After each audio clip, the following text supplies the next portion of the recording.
Umetui.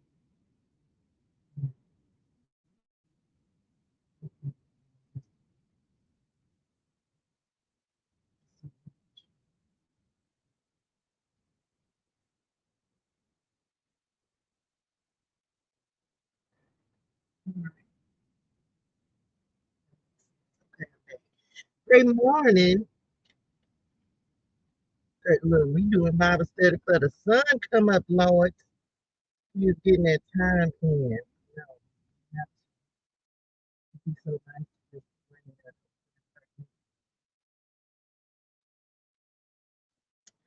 Great morning. Great morning. Great morning. Great people. Welcome to this morning's message. Welcome to this morning's meditation. Welcome to this morning's Bible study, Bible clarity. We got a lot going on this morning, y'all. And every morning, y'all know I'm in the process of trying something new. So welcome, welcome, welcome. I hope you're doing well. I hope you're feeling good. Happy Tuesday. Happy Tuesday. Um, if you are new to the community, welcome. We are so happy and so grateful that you are here. Y'all know well we're starting something new. So what are we doing first? 6:30. We are doing Bible clarity. Okay, we are in the book of Esther this morning. We in the book of Esther, Esther 7 and 8. It's not very long, so it won't take us very long. We're going to follow that up with our 15-minute journal meditation where we set our intentions, and then we will hop into this morning's message. Okay, we got a lot going on. I know the spirituality. Okay, this is spirituality, two shapes remain style. Great morning, happy Tuesday, dearest one, happy Tuesday. Y'all come in, like the live, share the love.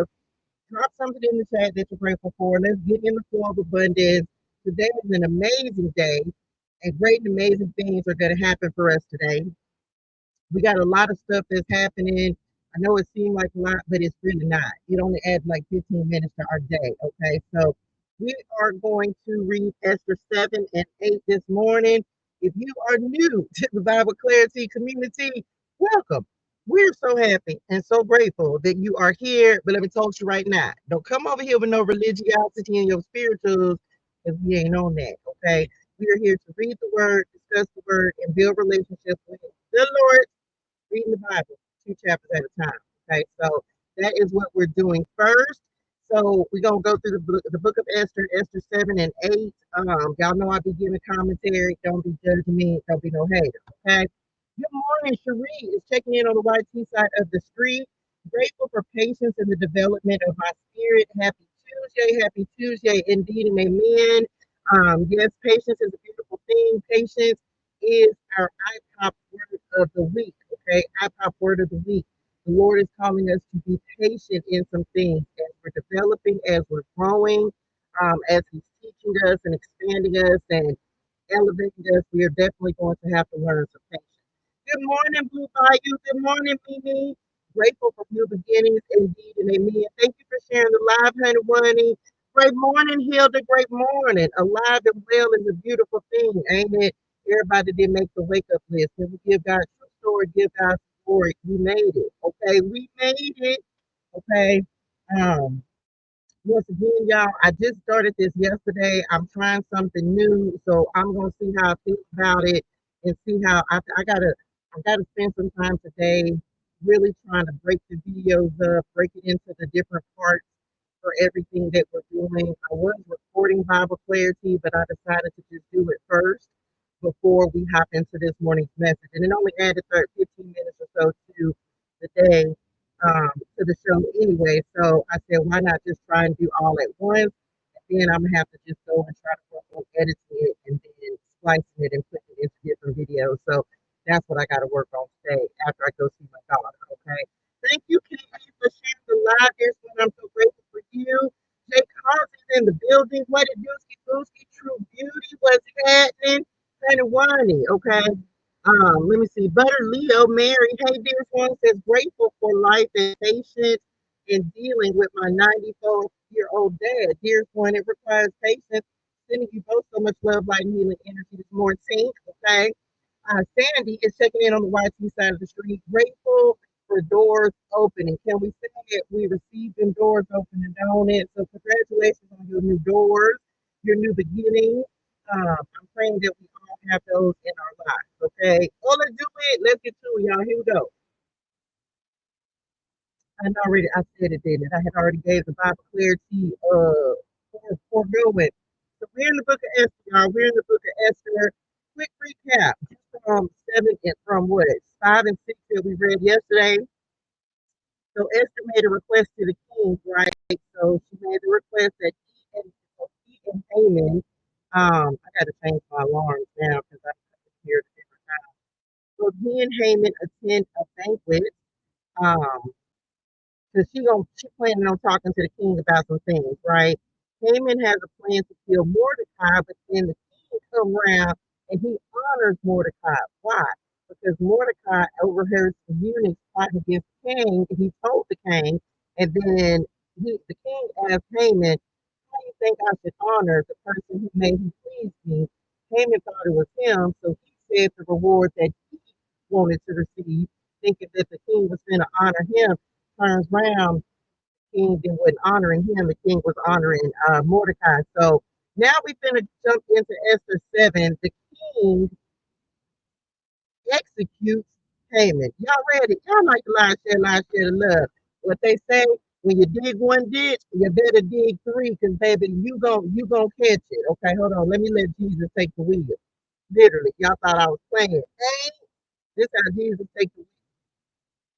Don't judge me. Y'all think that Jesus said this how he said, thank you, Lord, for taking the wheel. All to do it, here we go. He's a hater. He's a whole hater. Hold on. Oh, but y'all want to see how Jesus took the wheel? Y'all don't see the Bible sitting. Y'all see the Bible sitting in the steering wheel, Lord. He meant it in him spirituals and mine too. Hold on, let me get my chords in order. Message. Thank you, Lord. We receive it. Okay, here we go. King executes. So the king and Haman went to the king and Haman went to Queen Esther's banquet. On this second occasion, while they were drinking wine, the king again, y'all, they were getting turned up, and they was uno momento. If you knew, welcome to the Bible Crazy community. They was turned up. They was turned up on the wine. They had that good wine too. Anyway, I'm back. The king said to Esther, "Tell me what you want, Queen Esther. What is your request? I will give it to you, even if it is half the kingdom." Queen Esther replied, "If I have found favor with the king, and if it pleases the king to grant my request, I ask that my life and the lives of my people will be spared. For my people and I have been sold to those who would kill, slaughter, and annihilate us. If we had merely been sold as slaves, I could remain quiet. But that would be too trivial a matter to warrant disturbing the peace. Who would do such a thing?" King Xerxes demanded. "Who would be so presumptuous as to touch you? Oh, it's gonna get good." Esther replied, "This wicked Haman is our adversary." Well, I feel like I done skipped a chapter. They had sped this story up. Is our adversary and our enemy. Haman grew pale with fright before the king and queen. Then the king jumped to his feet in a rage and went out into the palace garden. Oh, Mr. King, Mr. King, why you left this El Fulio in there with your wife, though? That's okay. We finna see what's happening. Haman, however, stayed behind to plead for his life with Queen Esther, for he knew that the king intended to kill him. And so it's a wrap. It's over with. It's over with. You know it. In despair, he fell on the couch where Queen Esther was reclining. Wait a minute. No, you did. See, I feel like he was trying. I was doing a lot of commentating because this story gets up because he was a hater, and now you done fell on the couch. What you think? Who you think you is? Who, child, this was I don't know who don't like reading the Bible, but he didn't fell all back. He didn't fell out. That's what we say in the South. He didn't fell all out just as the king was returning from the palace garden. The list. In despair, he fell on the couch where Queen Esther was reclining, just as the king was returning from the palace. The king exclaimed, "Will he even assault the queen right here in the palace before my eyes?" That's what it is. Hold up, child. He said the cuss word. He did. He said, "Wait a minute. I know I didn't just think what I thought I seen. I know I just didn't think you trying to push up on my girl." And as soon as the king spoke, his attendants covered Haman's face, signaling his doom. Then Harbona, one of the king's eunuchs, said, "Haman has set up a sharpened pole that stands 75 feet tall in his own courtyard. He intended to use it to impale Mordecai, the man who saved the king from assassination. Then impale Haman on it," the king ordered. So they impaled Haman on the pole he had set up for Mordecai, and the king's anger subsided. Now, see, you thought you was going to take Mordecai out. Now the same that wasn't even a ditch. He didn't. He dug two. He put them poles up, and he ended up on the same poles that he had reserved for somebody else. That's why you can't do dirt. That's why you can't do wrong. You got to do the right thing, right? He thought he was going to get away with something, and his whole plan then backfired on him. And now he the one out there on the pole, not that kind of pole. He wasn't doing no strange things for a little change. The king said, and put you on display, a decree to help the Jews. On that same day, King Xerxes gave the property of Haman, the enemy of the Jews, to Queen Esther. So not only did he go ahead and take them on out, now I'm going to take everything you had and I'm going to give it to the person who you thought you were going to assassinate and put up on the pole. Now I'm going to take everything that was yours and give it to the one that you thought you was definitively wrong to. God don't like ugly. I'm telling y'all. Then Mordecai was brought before the king, for Esther had told the king how they were related. The king took out his signet ring, which he had taken back from Haman, and gave it to Mordecai. And Esther appointed Mordecai to be in charge of Haman's property. Then Esther went again before the king, falling down at his feet and begging him with tears to stop the evil plot devised by Haman the Agagite against the Jews. Again, the king held out the gold scepter to Esther, so she rose and stood before him. Esther said, "If it please the king, and if I have found favor with him, and if he thinks it is right, and if I am pleasing to him, let there be a decree that reverses the orders of Haman, son of Hammedatha, the Agagite, who ordered that Jews throughout all the king's provinces should be destroyed. For how can I endure to see my people and my family slaughtered and destroyed?" Then King Xerxes said to Queen Esther and Mordecai the Jew, "I have given Esther the property of Haman, and he has been impaled on a pole because he tried to destroy the Jews. Now go ahead and send a message to the Jews in the king's name, telling them whatever you want and seal it with the king's signet ring. But remember that whatever has already been written in the king's name and sealed with his signet ring can never be revoked."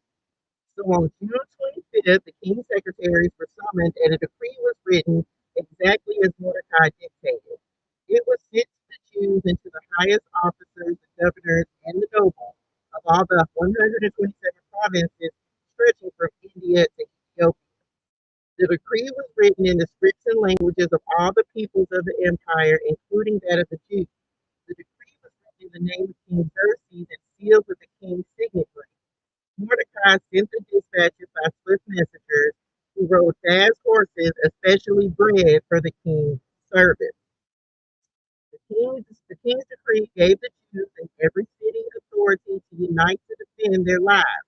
So now, don't think you're going to come up here, fake around and find that's this one of them fake around and find out. So I'm telling y'all, because now everything, because it's going to be some folks that's still going to try to milk if you up.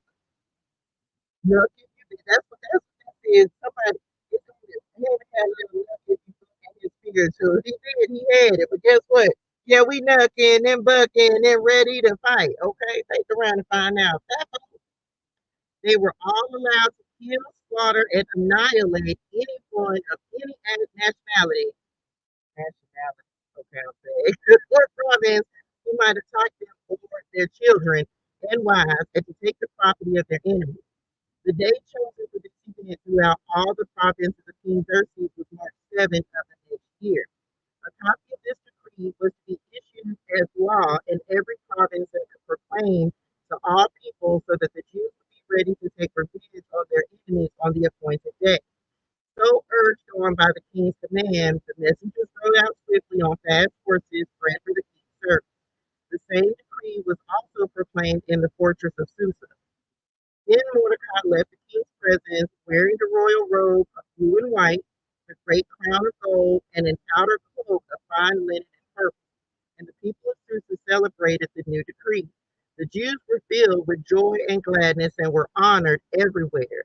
In every province and city, whenever the king's decree arrived, the Jews rejoiced and had a great celebration and declared a public festival and holiday. And many of the people of the land became Jews themselves. Come on, God, for they feared what the Jews might do to them. The end. Okay, the end. So, as you can see, we're going to get ready to do our meditation, y'all. Good morning, Kenneth. Good morning. Um, what the enemy meant for evil, once again, God meant for good. He came right on in and turned that entire situation around. So many things with this, and this is just, I feel like this is good. I like this. I do. And I'm not gonna say we don't see how I feel about it, y'all. Which part? Because I like this part. I like us to be able to discuss what did happen in this word, right? I like for us to be able to discuss and other people, because the Bible is meant to be read and it's meant to be discussed. Everybody's not supposed to have the same opinion, and everybody's not going to get the same thing out of the word because we're all getting it from a different perspective. We're all getting it from a different lens. Why? Because we've all had different experiences.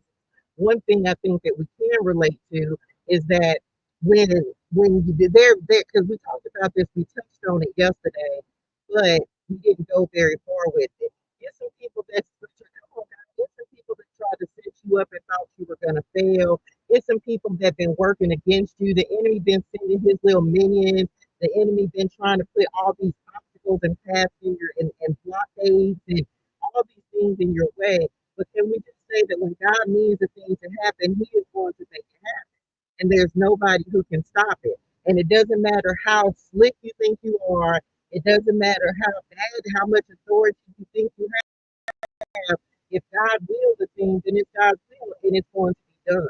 So as we saw with Haman, here you didn't got the big head. Ain't that just like people in power? No offense, true story. But ain't that just like people in power? You get to let God give you power and authority, but are you going to do the right thing with it? Or are you going to let your ego be so inflated that you get mad because one person don't want to fall down and worship you? You already got power and authority. Why you can't just be content with what the Lord has already blessed you with? Everybody ain't meant to be, right? Everybody's not meant to have power because yes, people do the wrong things with power, as we saw with Haman. You wanted to take it because you got your ass on the like I said it. It's not a bad word, it's in the Bible. You didn't got your ass on your shoulders. You done got the big head, and now you want to go out here and you want to mess around and you want to take out a whole race of people. Like, how much sense that makes? All because your ego is bruised because you feel some type of way. Now, I had said it before. I know it did. So anyway, that's a true story though, but that's just like everyday life. The Lord will bless somebody with something, and then all of a sudden they remember how they got it. They remember, or they forget how they got it. They forget that when they beg for it. Y'all know we be begging for blessings, right? We be begging for blessings, and then the Lord will bless us with something, and then um, I have not seen Tab. Good morning, Husband. Love you, Tab.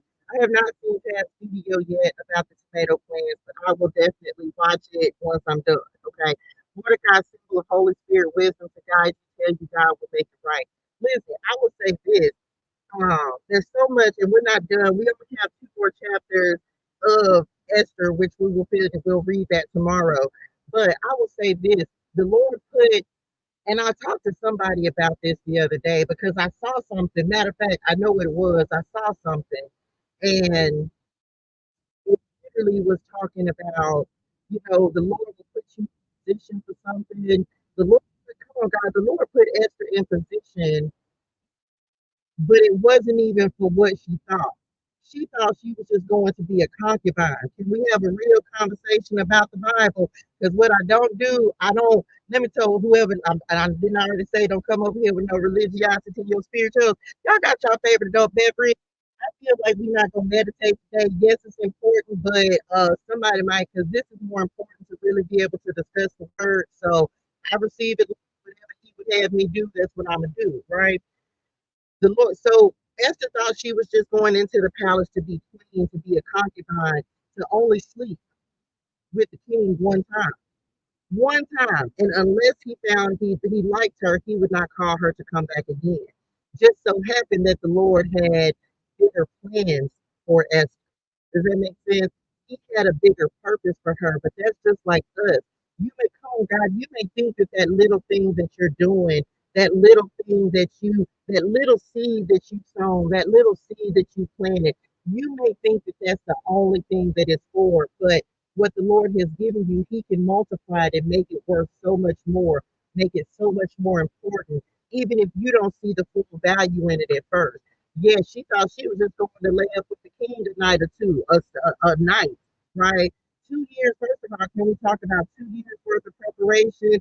Can we talk about how Esther literally had to wait for 1 year and then an additional year where they gave her ointments and and perfume. So she waited a year and then she waited another year before she even was called in to sleep with the king. So that talks about the seed, right? She may have been in the palace, but what she actually needed to do was what she was destined to do was several years in the making.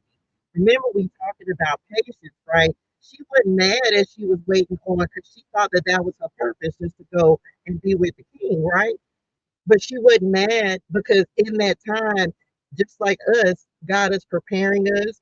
He is equipping us. He's making sure we're ready for what it is that He's going to give us to do. You never know how that seed that you're planting, that idea that you are allowing to take root, you never know just what it is going to be. Just who, come on, God, just who is going to help. Does that make sense? She thought she was going to be a concubine. She ended up being queen and saving all the Jews. So why would you think there's nothing new under the sun? Now, on the flip side of this, we're getting ready to go over to Ecclesiastes because there's a scripture the Lord put in my spiritual this morning, right? As I was getting ready to prepare for this, because true story, I didn't really have a message per se, but the only thing the Lord told me was choices. And so we're getting ready to go over to the book of Ecclesiastes in just a second as just a finish for this. All the Lord said to me this morning was choices. And so then the only scripture He dropped into my spirituals was Ecclesiastes 9:10. And we're getting ready to go over there. But just thinking, it says, like, I know Ecclesiastes 9 and 11 starts with I've seen something else under the sun. Okay, I'm back. So just think about that. Our choices, even though we don't know exactly what they're going to wind up doing, like how they're going to benefit others, right? The Lord will give us a seed, but we got to wait on the harvest. We got to be patient enough to wait because you never know what that seed is actually what's going. You may know the seed that you're planting, but you don't know how big the tree is going to be. That's right. That's what I'm trying to say. You may plant a tomato plant because somebody said tomato, but you don't know how many tomatoes you're gonna get from that plant. It may be the biggest tomato plant in the world, but just know it's gonna benefit more than just you. If you even if let's say if you might take that tomato plant child and start a salsa business or go, I don't know, somebody might decide they love your tomatoes and they want to go and buy your and want you to grow some tomatoes. You never know what the seed is going to be, how big the seed is going to be that you're planting. So I hope that makes sense. And in the end, at the end of everything, look at how many people benefited just from Esther making a choice, making a choice and saying I believe that Esther had faith as well, right? Why do I say that? Because she said, if I die, I die. She said, you're not even supposed to approach the king, but she was willing to sacrifice herself. Has anybody ever made a sacrifice for the greater good, for more than just you? most of us, if we decided to follow the Lord, we've had to sacrifice something. We've had to give up something. There are people who are not going to like your choices. There are people who are not going to like what your decisions that you're making. For some of us, we've had to give up people in our family. We've had to sacrifice some things in order to make the dream happen, in order to pursue what God has given us to do. So I know I've had to sacrifice things, but I also know that it's worth it. It's worth it. The sacrifice is worth it, just like it was. And again, if you start seeing yourself in different characters in the Bible, you can see where you have sacrificed, you have given up, but ultimately you're not sacrificing in vain. You're not giving up in vain. And Esther's sacrifice ended up saving probably thousands, if not millions, of people. So anyway, Lord, I hope this helps. I don't feel like we're supposed to meditate this morning. That's just a true story. And I go with what my spirit tells me to do. So I don't feel like we're supposed to do a meditation with it. Like y'all know this is developing and I'm always just trusting in the Lord to lead and guide and direct me in whatever He wants me to do because He's the king of my life. He's the one that's giving me the instructions to do this. So I don't feel like meditation is what I'm supposed to be doing. I feel like with Him changing this. Yes, meditation is extremely important, but I don't feel like this morning, I feel like the discussion on Esther was more important for us to have, to be able to discuss what it is that we're reading. And you also being able to go back and have your own understanding, take it back to the Lord. Don't trust just what I'm saying or anybody else is saying. Take it back to the Lord and ask Him what you need to get out of this. What because there's so much that's why I don't do more than 2 chapters because there's so much that you can get literally from 1 chapter. And we're not trying to, fast forward past it. But ask for what understanding you need to get from it. And I hope that helps somebody. Okay, so Bible clarity, that's what it is. Now, real quick, I want to go over to the book of Ecclesiastes.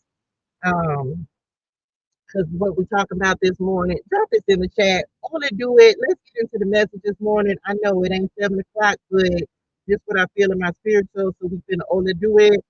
We're going to Ecclesiastes 9 and 10. Um, 9 and 10 this morning. And that's listen what the Lord, we talk choices. Drop that in the chat. Choices. I know I normally wait till 7, but we just don't have to only do it.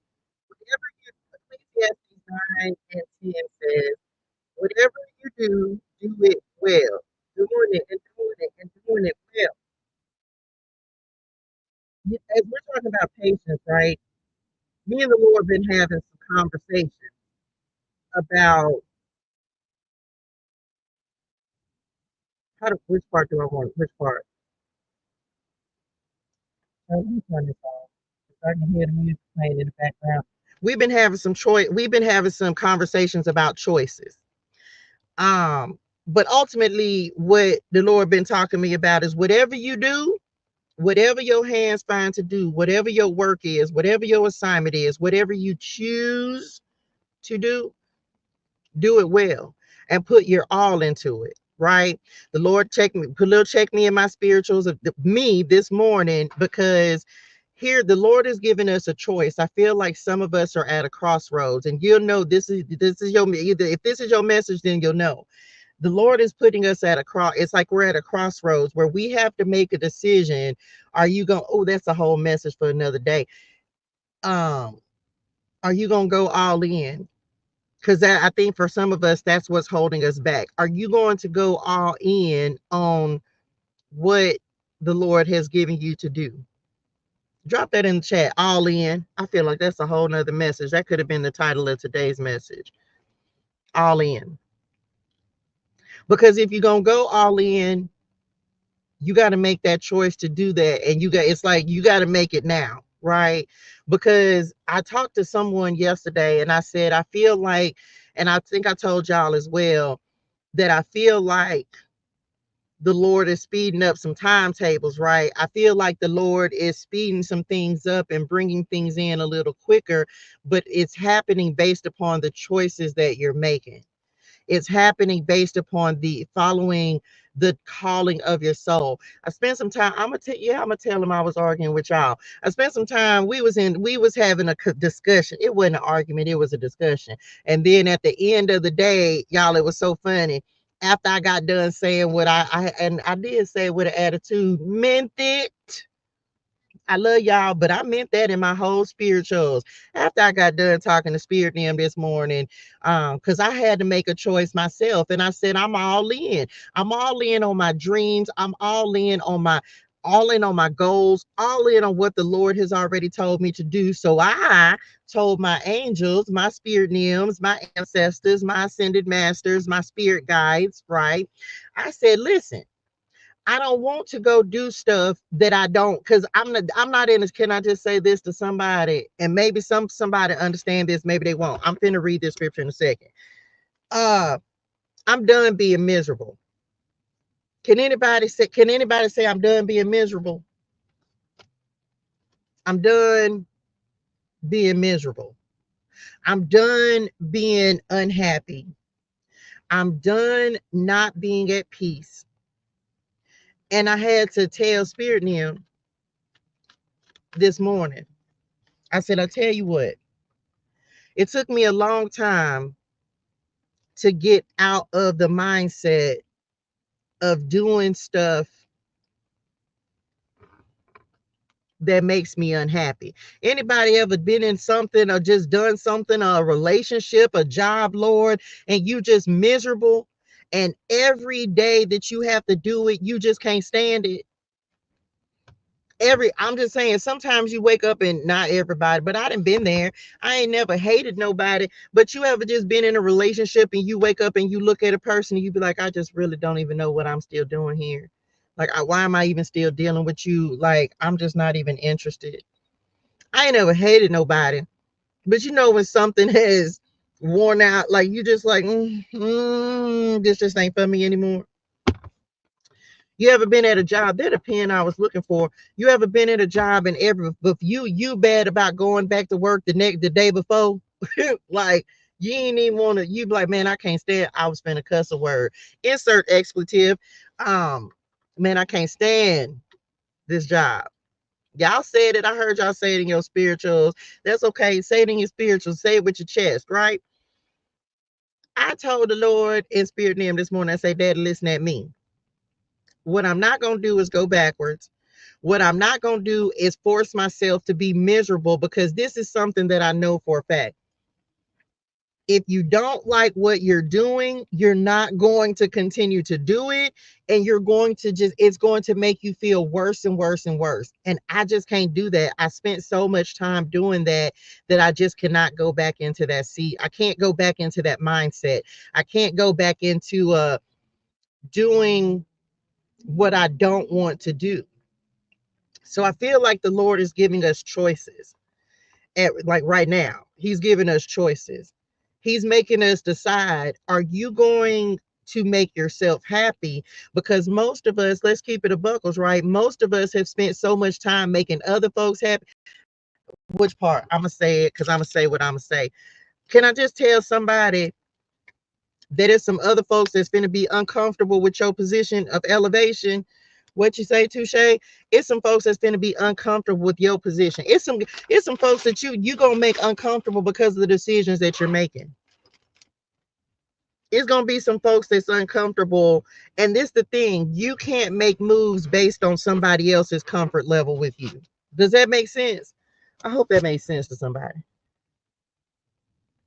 You can't make moves for your life based on what somebody else feels. We all have to make our decisions based upon what God is saying is best for us, not what man is saying is best for us, right? And many of us, I think that's where we get messed up sometimes, is because we'll worry about what other people are going to say, or how other people are going to feel, or what other people are going to think, instead of doing what we feel is right in our spirituals. Does that make sense? Somebody getting ready to make a decision to do something that's going to make some other people uncomfortable. They're not going to agree with what you're doing. Because some of you, the Lord is prompting you and calling you to go ahead and take this leap of faith into your happiness, into your, like, you want to go after what you want to go after, but and the Lord is calling you. And it's not like you're doing it on a whim. Does that make sense? You're not just going after something just for the sake of going after it. We're not in that stage, right? We're not in the stage where we just doing stuff just because message. We're not doing that. We're in a stage where we're doing it because the Lord has called us to do it. Anybody feel like the Lord is calling you to do something? One thing that I know that I've been very consistent with in the last, I don't know, especially since I came back to San Diego, is following the voice of the Lord. There were times where I had challenges with that and didn't always make the best decisions because I was listening to my voice instead of listening to the Lord's voice. But can I tell you that listening to the Lord has not steered me wrong at all? There's nothing that has happened for me in the last several months that has not been beneficial. There are some things that the Lord has told me to do, and there are some things that the Lord has said, no, don't do that. And I, up until, and for the first time, I feel like I'm really in alignment and I'm hearing really well. So one of the things that I'm starting to understand for myself, and I hope this helps somebody, is cutting out, and I've said this before, but cutting out the chatter, cutting out all the voices, and just allowing yourself to sit with yourself, to listen to yourself. This is why the meditation is so important. And even though we're going to do it, I don't know if we need to do it first. I don't know how the Lord wants me to exactly. I don't feel like, I feel like if, okay, so maybe that's what it is. You want to switch it up? I received that. Okay, thank you, Lord. So just like that, right? What I'm understanding, why I understand why we didn't do the meditation this morning. The meditation needs to be first and not last. Does that make sense? It's things like that. Me being able to just hear the Lord saying, no, I want you to do the meditation, but I also want you to be able to discuss the word after you read the word. It's things like that where if you don't take enough time to sit with yourself and just allow the Lord to really give you what you need to have. And I feel like for me, there was not a disconnect, but it was just, that's why me and Spirit was arguing this morning, because I was just like, listen, this is the direction that I'm going in.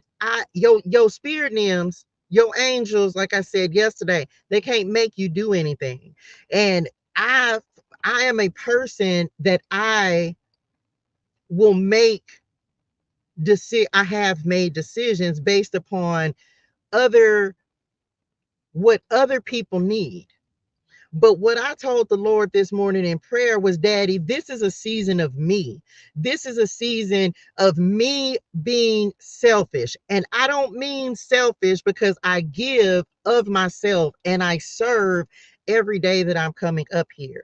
But what I find is I easily put myself and what I want to do on the back burner in order to make other people okay with the decisions that I'm making. But what happens is, come on, God, what happens is I end up being unhappy. Does that make sense to somebody? I'm the Lord is having to tell me to choose me. First choose him and then choose me, because I have a pattern of putting my likes, my wants, my needs, my happiness, my joy for somebody else to be okay with what I'm doing. And I ain't doing it no more. I'm not doing it. This is my season of self. And let me just tell somebody, this ain't everybody's message, because some people older than other people. Let me just tell somebody, I ain't no spring chicken. I'm a little antique-ish. Okay. these knees, hands on your knee. No, I don't want to put them on my knees. Matter of fact, I need to take my what's it called right now. Fintu method. If you knew, welcome to the what you say, what you taking to say turmeric. some glucosamine, chondroitin, and turmeric. Don't be no hater. So I have a habit of doing that, right? I meant it in my spirituals. I told the Lord, I said, Daddy, I was like, I just want to make me happy. Y'all thought I was playing, huh? Ain't meant it. Hold on.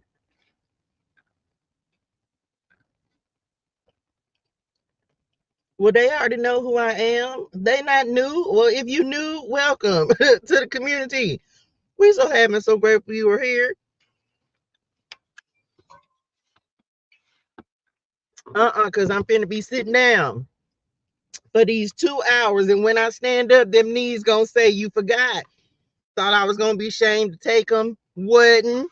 Okay. I meant that, child. I be done sat here, and then all of a sudden, when I try to get out, you ought to hear how my knees gonna sound. I'm back. Yes, I said how they gonna sound. Don't be judging me. Listen. So I had to tell myself that. I had to tell the Lord that. I had to say, Daddy, this is my season of self. This is my season of going after my dreams. Because, like I said, I'm a little antique-ish, right? If not now, when?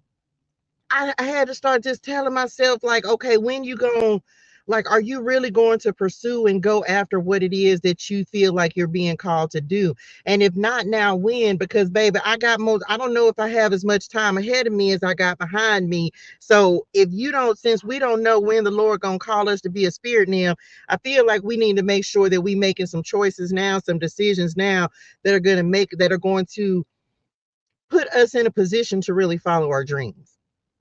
This is how choices came up this morning, because I was like, Daddy, I gotta make the right choices. I gotta make the choice to pursue and go after what I'm feeling called to do. And whatever that is in your life, I want you to make a decision. We almost at the end. We almost at 2025, y'all. We almost at 2025. What are you going to choose to do? Let me give you the scripture this morning. Ecclesiastes 9:10 says, whatever you do, do it well.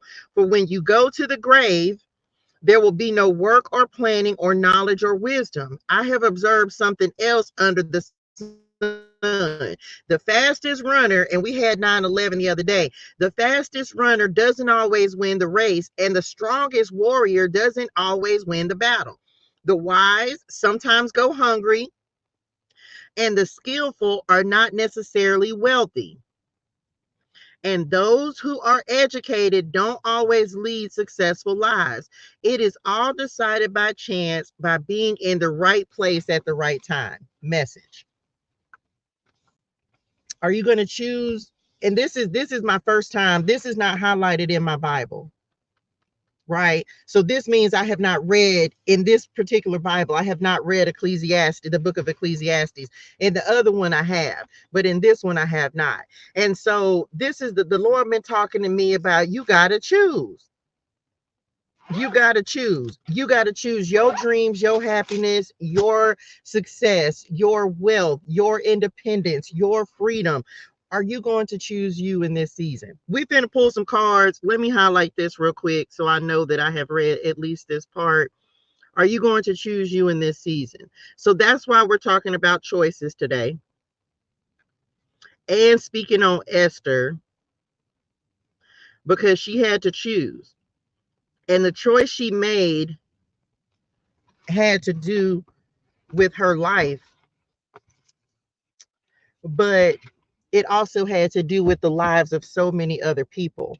And most of us, if the Lord has given you an assignment, it's not a selfish assignment. It's an assignment that requires you to serve and be of service to others. Okay, so all to do it. Let's get to it. Let's pull some prosperity, clarity. Y'all like the live, share the love. Drop something in the chat that you're grateful for. Let's get in the flow of abundance. How are y'all feeling this morning? We receive it. Listen, you got to trust him. You got to trust God with whatever it is that you're doing, and trust that he's leading and guiding and directing you. I feel like, which part? Some of us, it feels like you're passing a final test. It feels like there's a remember I told y'all that I felt like I kind of been on repeat. And I started just thinking about exactly where I was a year ago. And it's almost like the circumstances and the situations were so similar that it just kept on giving me deja vu. And I'm just like, I done been here before. I done been through this before. I've done this before. And so I had to just sit and say, okay, Lord, what are you trying to show me? What are you trying to show me? What is it? Because for some of you, I keep getting this energy like this is that final step, that final thing that the Lord has to just make sure before he puts you in this next level. It's almost like going from being not ready. They just said like a show me like a oven, right? Come on, yes, like being like just incubating in the oven, waiting, but now it's like you ready to pop out, if that makes sense. Okay, so I don't know what your test is. Storm warning at the bottom of the deck. That's like the tower, right? Matthew 6:33 on the cut. I can't make it up. Matthew 6:33 on the cut. Storm warning at the bottom of the deck. Let me just take both of these. So let me just say this. I literally was watching something yesterday that was very focused in on Matthew 6:33.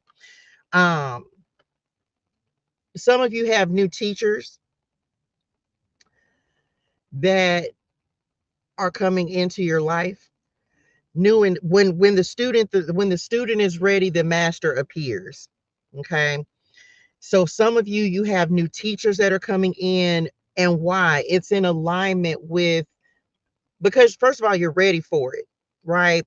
And none of us know everything, and we have to learn from people. There are people who know more than us. And because if you think that you're the smartest person in any room, then you're being foolish. You should not want to be the smartest person in any room, because I want to be in rooms where I can learn. I don't want to be the smartest. I want to be the person that doesn't know hard. I don't know nearly enough, because that's going to make me hungry to learn. Message. Does that make sense? So some of you, as the Lord is putting you into these new rooms and these new places and in spaces, don't go in thinking that you know everything. You don't. Be willing to learn, be coachable, be willing to listen to what other people have to tell you. Sometimes that's part of our problem, is that we don't want to learn from other people. We don't, and it's not that you don't know anything, but there are certain things that you know, and at the same time, people need to respect what you know as well. So you're gonna go. Let me who I need to say this to, because the Lord, because this is for somebody. You know you know what you know, and you are who you are. So don't you dumb yourself down. It may be some people that know certain more than you about certain things, but that doesn't make you a dummy. You know what you know as well. So don't let someone try to make you feel like you don't know what you know, just because they know something more about something than you do. Does that make sense? I don't know who needed that message, but they said throw that in there. This says a series of unfortunate events, temporary setbacks, speaking death into your destiny, and out of options. I feel like this is what we're overcoming, y'all. And now let me just say this. Y'all know me, you got to know your season. We can create setbacks in our life, though, by not following the instructions and the plan. It's for me, if they're showing me the narrow path, right? You've been on the path, don't get off the path. Don't get off the path. Because what's happening is you're trying to, it's a distraction. Don't get off the path. Okay, it's very easy for us to get sidetracked, but the getting sidetracked is what creates the unfortunate events. Does that make sense? And many of us have been through too many unfortunate events, child. We ain't got time for these detours. We're not going to be able to do it. So don't create setbacks in your life by getting off the path that the Lord has already put. He's already placed you on a path, because if you do, you're going to know it. because then stuff's gonna start going wrong. Things are gonna start the same things that you already prayed yourself out of, and the Lord already blessed you and pulled you up out of. You'll start experiencing those things again. That's how you're going to know that you're not in alignment. Now, let me also say this: you gonna come up against some stuff gonna come up against you when you're in alignment, but you're not going to react the same. It's not going to bother you the same. This is we touched on this the other day. This is how you know when you're coming off of your path or you're not in alignment with God's will and purpose for your life, because you're not going to feel at peace. You're not going to feel settled. And that's one of the things that I've been talking to the Lord about. My spirit has not been at like settled. Does that make sense? And when I'm not, if because I how do I even say that, Lord? That's how I know that I'm in alignment, because I make decisions and I'm at peace about them. When I'm not at peace about stuff, I'm arguing with spirit and them. I'm not settled in my spirit. Does that make sense? I don't know if I can make it make sense, but for some of you, it's like that's how you're going to know. And what has happened for me in the past is that I will have it's like I'll be battling with myself about doing something or not doing something, and anything that the Lord has told me to do, it's an absolute yes. There's no confusion, there's no back and forth about it, there's no nothing. It's just I just know to do it. That's what the Lord been checking me about. He said, he was the Lord, here go, Dad. I'm not gonna do all this back and forth with you, because God ain't gonna argue with you. He gonna show you a path, and you either gonna walk the path or you're not. If you don't feel good about the path, I can't tell nobody what to do. But if you don't feel good about something, I would say don't do it, because there's a reason that you don't feel good about it. There's a reason that you don't feel settled in your spirit about it. Do you trust me? Do you trust me? And so I said me, because I'm like, here I am. I'm going back. I kid y'all not. The last time this happened, y'all, I can't make this up, at the bottom of the deck. Romans 15:13. Hold on, I'm going to read in a second.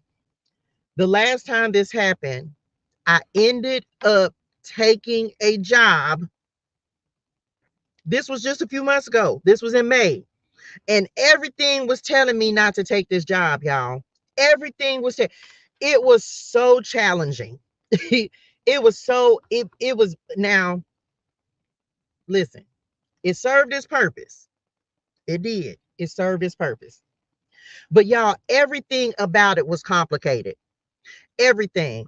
Trying to get it started, the communication, like everything about it was complicated, y'all.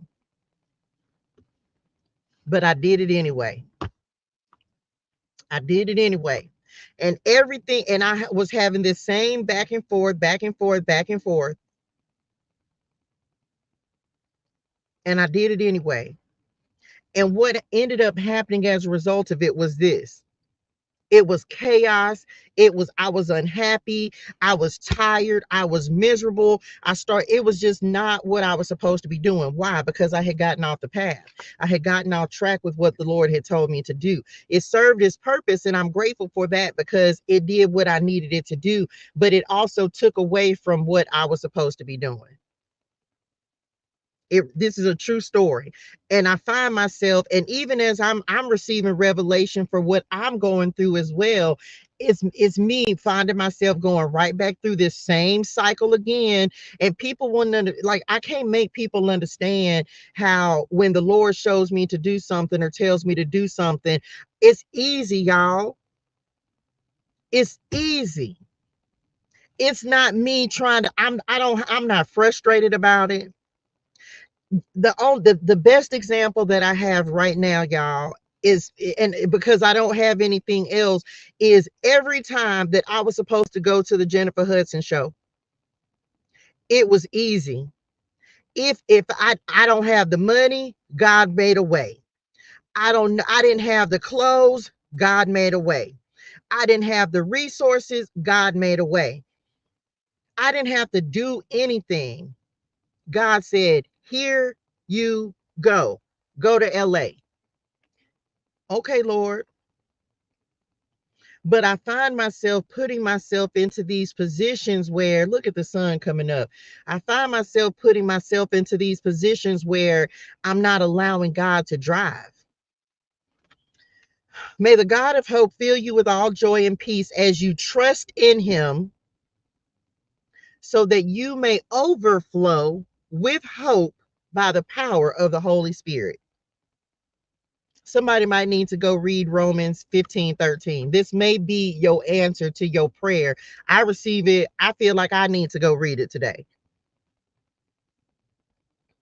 because I find myself just on repeat, and I'm not going to do it, y'all. So it's almost, come on, God. It's like the Lord, the Lord trying to say, listen, I just had somebody mention Abel the other day, and I read this, literally read this the other day in the Message Bible, where, Cain slew Abel, and God literally came and said, listen here, let me find it. Sin is crouching at your door. I'm trying to protect you. You can choose something different.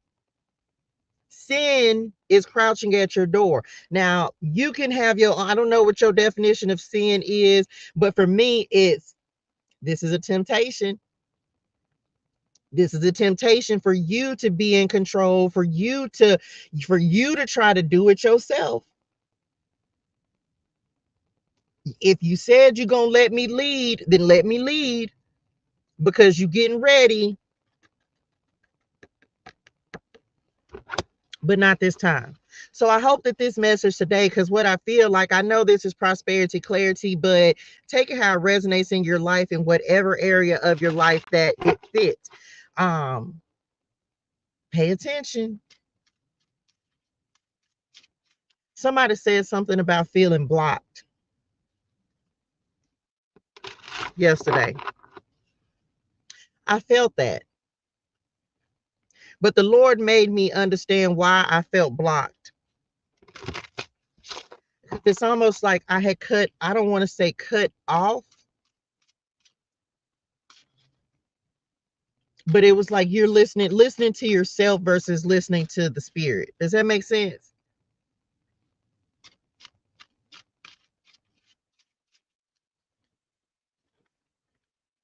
Okay.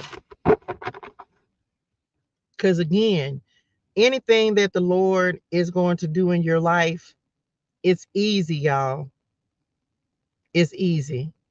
I can't, I keep coming back to it because the Lord won't let me shake it. It's easy, y'all. And that's one of my indicators to know, like, this ain't easy. This is causing me to be frustrated. This is causing me to be upset. This is causing a lack of peace. And if you start feeling that, then you got to, come on, God, you got to pay attention to that. Then we have, you only get one shot that is coming up. Somebody, I'm telling you, come on, fame and recognition, taking center stage, making a lasting impression in audition.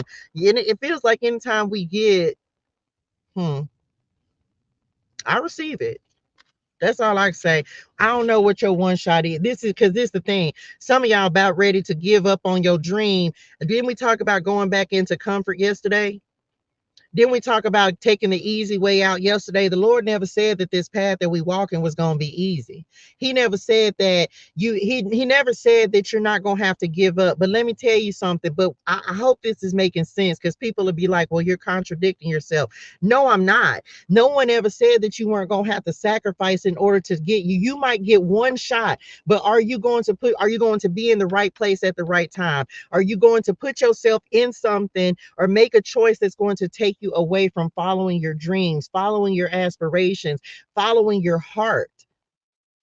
Because that's why some of you, how do I even say that? The Lord never said that you weren't going, because I think the hardest thing is patience.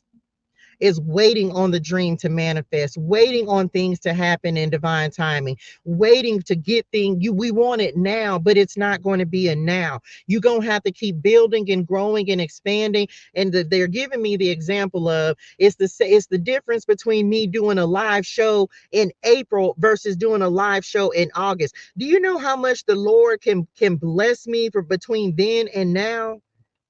Do you know, if the Lord is in the season of enlarging our territory, y'all, why not give the Lord more time to enlarge your territory so that by the time you get to wherever your next step is, your next event, your next audition, your next job application, why not give the Lord more time to make it even better?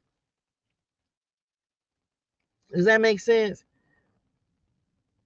It's not easy to pursue a dream, but it's worth it. It's worth the work. Because I don't want nobody to misunderstand what I'm saying. Nobody said building something was going to be easy.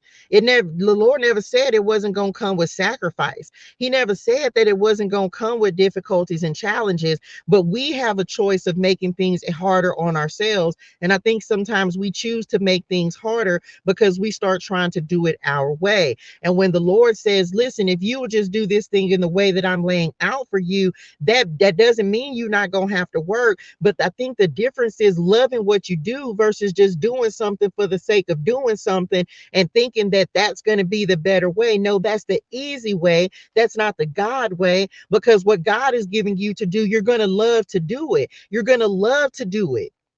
You're going to love it. And what's going to happen, and this is, come on God, what they're showing me is some of you are getting ready to sacrifice what you love to do what you think you need to do, and that's what's going to make you miserable, and that's what's going to create the setbacks and the delays. Does that make sense?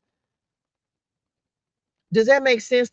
I hope, because I don't ever want it to sound like a contradiction, but that's the problem with us, y'all. The Lord will give us something to do that's creative, that's happy, that's joyful. He will give us the thing that the desire of our heart to do, and then we'll be the ones, we'll say, well, that's not, how do I say this? That's not making the money that I wanted to make. I don't have the income that I need.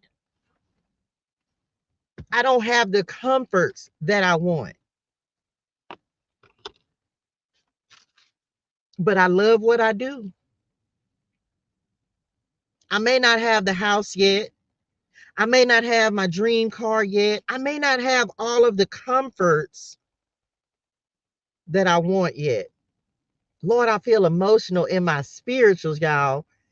But can I say that I'm happy? And what I realized was immediately when I started deviating from my alignment and from what God was asking me to do, y'all, I have not been at peace since.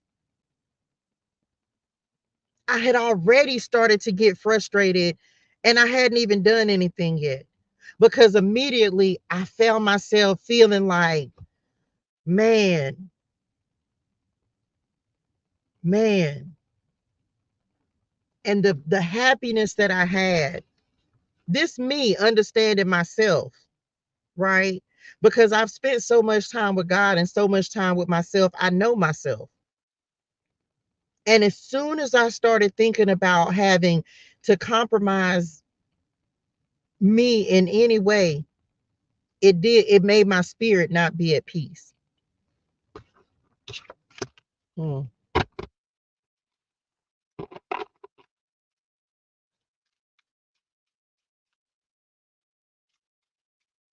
I'm not gonna fight with myself. I'm gonna wait on the Lord. Come and just drop that in the chat. I'm gonna wait, Lord. I had to say to myself, I gave up a lot in order to walk this walk. You know what I told the Lord the last couple of days? I said, Lord, it's not that I'm above going and doing something different. I said, but how can I teach people and show people what faith is if I'm not willing to wait on you? The Lord has had me out here showing people what faith is, right? because all I got is God. All I have is the Lord and my faith and my belief and my trust in him. I sacrificed comfort a long time ago. I did. But even in my discomfort, the Lord still made me comfortable.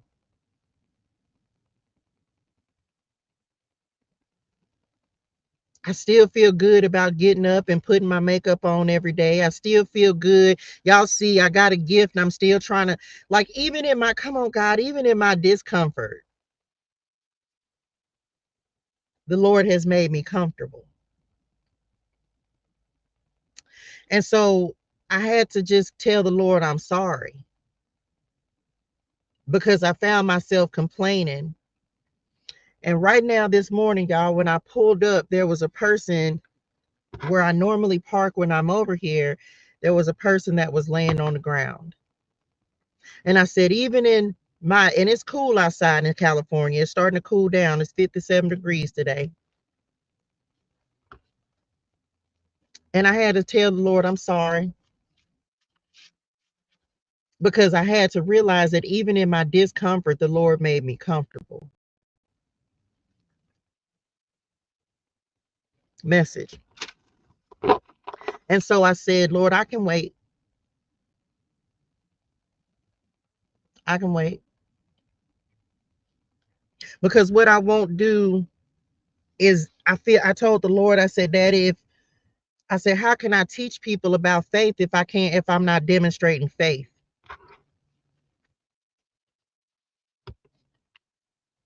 That would make me a hypocrite, right? And I do not associate with hypocrites. That's in Psalms 26.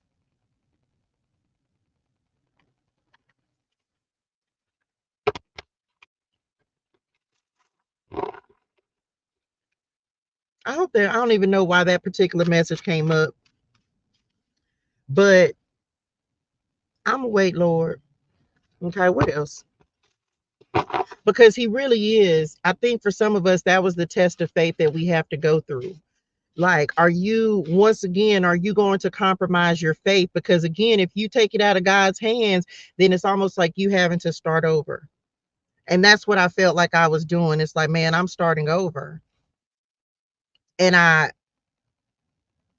don't want anybody to have to start over again, because we've done that so many times. This is not a time for us to pull back on our dreams. This is a time for us to go all in on our dreams and allow the Lord to take care of you. And that's where I was beginning to falter, was because I was getting back into the mindset of, let me take care of myself instead of letting the Lord take care of me. That was my test. I don't know what your test is, but I'm sharing that because all that I've done is I've allowed the Lord to take care of me, and the Lord has provided everything that I've needed. And I'm not out here just being idle, right? So that's the other thing. Don't just be sitting and waiting on the Lord to drop a blessing in your lap. You got to be doing something. You got to be doing something to give you, how did I say it before? Give the Lord something to bless. You're gonna have to give the Lord something to bless. So what are you doing? Create something, build something. Look, but those who hope in the Lord will renew their strength. They will soar on wings like eagles. They will run and not grow weary. They will walk and not grow faint. You now, so it's not like I'm just sitting here not doing nothing. I'm on these platforms, I'm giving these messages. Come on, faith without works is dead. Thank you, Lord. I receive it. So you're not just out here just sitting and waiting with your hands in your lap, waiting on the Lord to bring a blessing. No, you out here creating something. You're out here growing. You're doing something. Me, I'm online. I'm building my social media presence. I'm creating Touche Cosmetics. I'm always, Lord, what's the next thing that I can build? Like, what's the next thing that I can create? What can I put energy into? I'm creating oracle cards. I'm creating tarot cards. Like, okay, Lord, what else can I create? So you're not just being idle. How else can I be of service to someone else? How can I help somebody else reach their dream? How can I motivate or inspire someone else to take action towards their goals or what it is that you've told them? How can I inspire someone? How can how can I motivate somebody to say, hey, take the first step? You never know how the Lord will bless that one step that you take. This is me doing, this is what doing the work is. Everybody got a different assignment, but my assignment is to tell people, hey, you can do it. You just need to take action.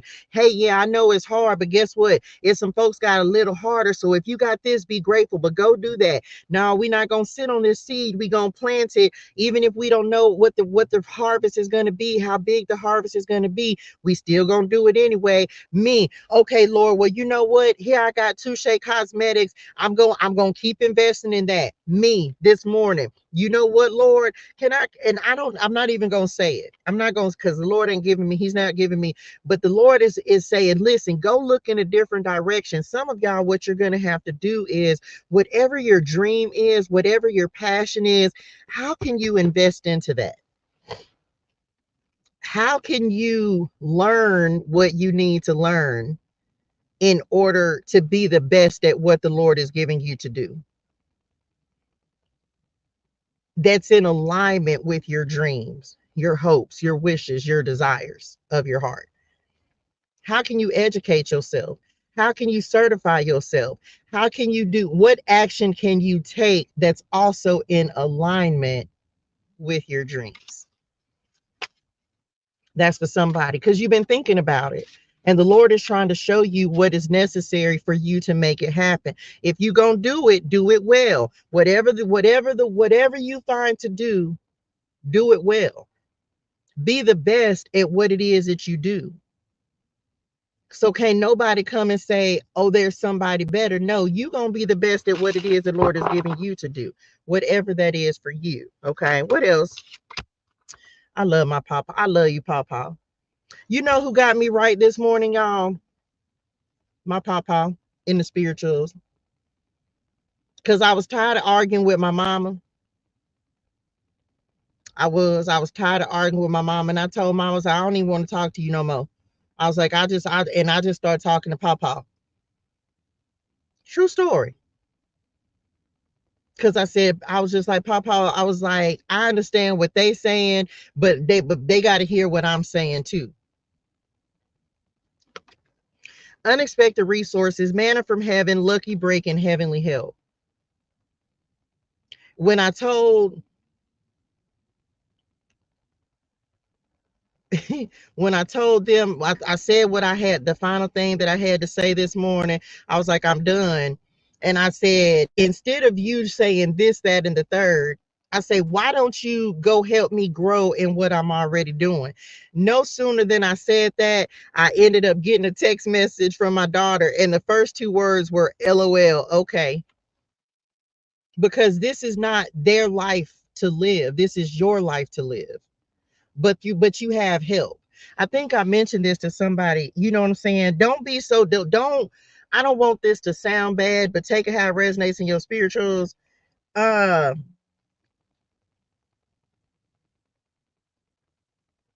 the reason that the Lord will shut your spirit team down is not that they're not around you or protecting you.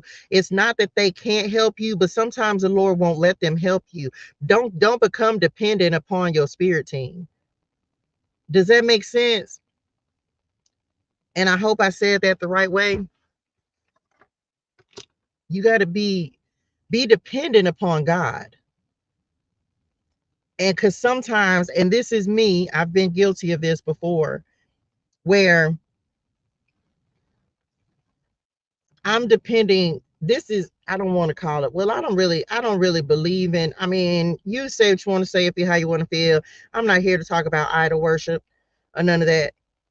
But it's about understanding that ultimately God is going to be the answer. You just have people on your team that are helping you to get some things in place. Uh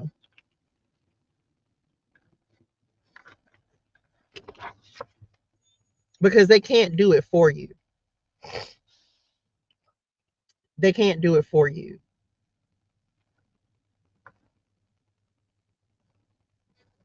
Y'all, this truck just came and literally parked like right in front of me. I like, anyway, it's whatever, right? Look, blocked. Y'all, this truck just like really just came and parked directly in front of me, and it's like a whole parking lot. Anyway, I'm back. I can't make it up. I'm talking about blocked me all the way.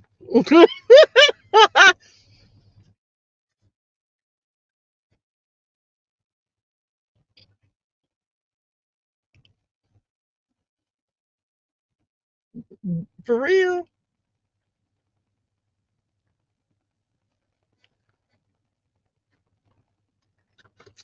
And it's like a truck. And so it's like stretched across multiple parking spaces. And y'all see me look around like,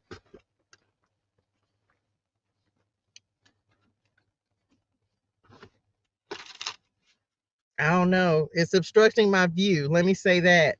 Okay. So maybe that helps somebody. I get a messages from you saying, I don't listen. I don't know. Blocked my view. What else? I'm back. Child, I don't know, but that was funny. This too shall pass. Okay. Loss of a job, financial decrease, layoffs, and financial hardships. We ain't even start clarifying yet, but we're gonna see everything is temporary. So whatever you're experiencing, even if it's confusion, just know that whatever. Look, this car was on my widget this morning, and I didn't share it. And I should have, but this car was actually what was on my widget when I woke up this morning. And my God will meet all your needs according to the riches of his glory in Christ Jesus. Philippians 4:19. This literally came up for me this morning. And for some of you, this is, of course, this is prosperity clarity. So we're talking about in regards to your finances. You got to believe that God is going to take care of you, y'all. And I think that that's what the Lord is pushing us back into, because see, I hope that this message resonates with somebody who's getting ready to make a decision that is taking the reins out of God's hands. We're not going to try to take control back from the Lord. We're going to give control back to the Lord and allow him to do what he's going to do, because I feel like that's what he's calling us to do. And many of us, that's how we end up getting messed up, is because we start trying to do what we want to do instead of what he's told us to do. And we're not going to do it because we're too close to a breakthrough. We're too close to abundance. We're too close. We've done too much work, and we're just not going to do that. Okay. In the flow at the bottom of the deck, the Lord will guide you continually, giving you water when you are dry and restoring your strength. You will be like a well-watered garden, like an ever-flowing spring. Isaiah 58:11. And so I feel like a lot of us, the Lord is calling us to release the control. Because it's like we're trying to take it back from him. And when you were allowing him to be in control, things went a lot smoother, a lot easier, and we're going to get back in the flow. Drop that in the chat. I'm in the flow. Ola do it. We in the flow. Okay. We know it, and we're not going to get out of it. We're going to allow the Lord to continue to water us, hydrate your soul. Okay. We're gonna get our spirituals back in order. And for some, I don't know, maybe for some of us, that's why the Lord told me to start doing Bible clarity on here.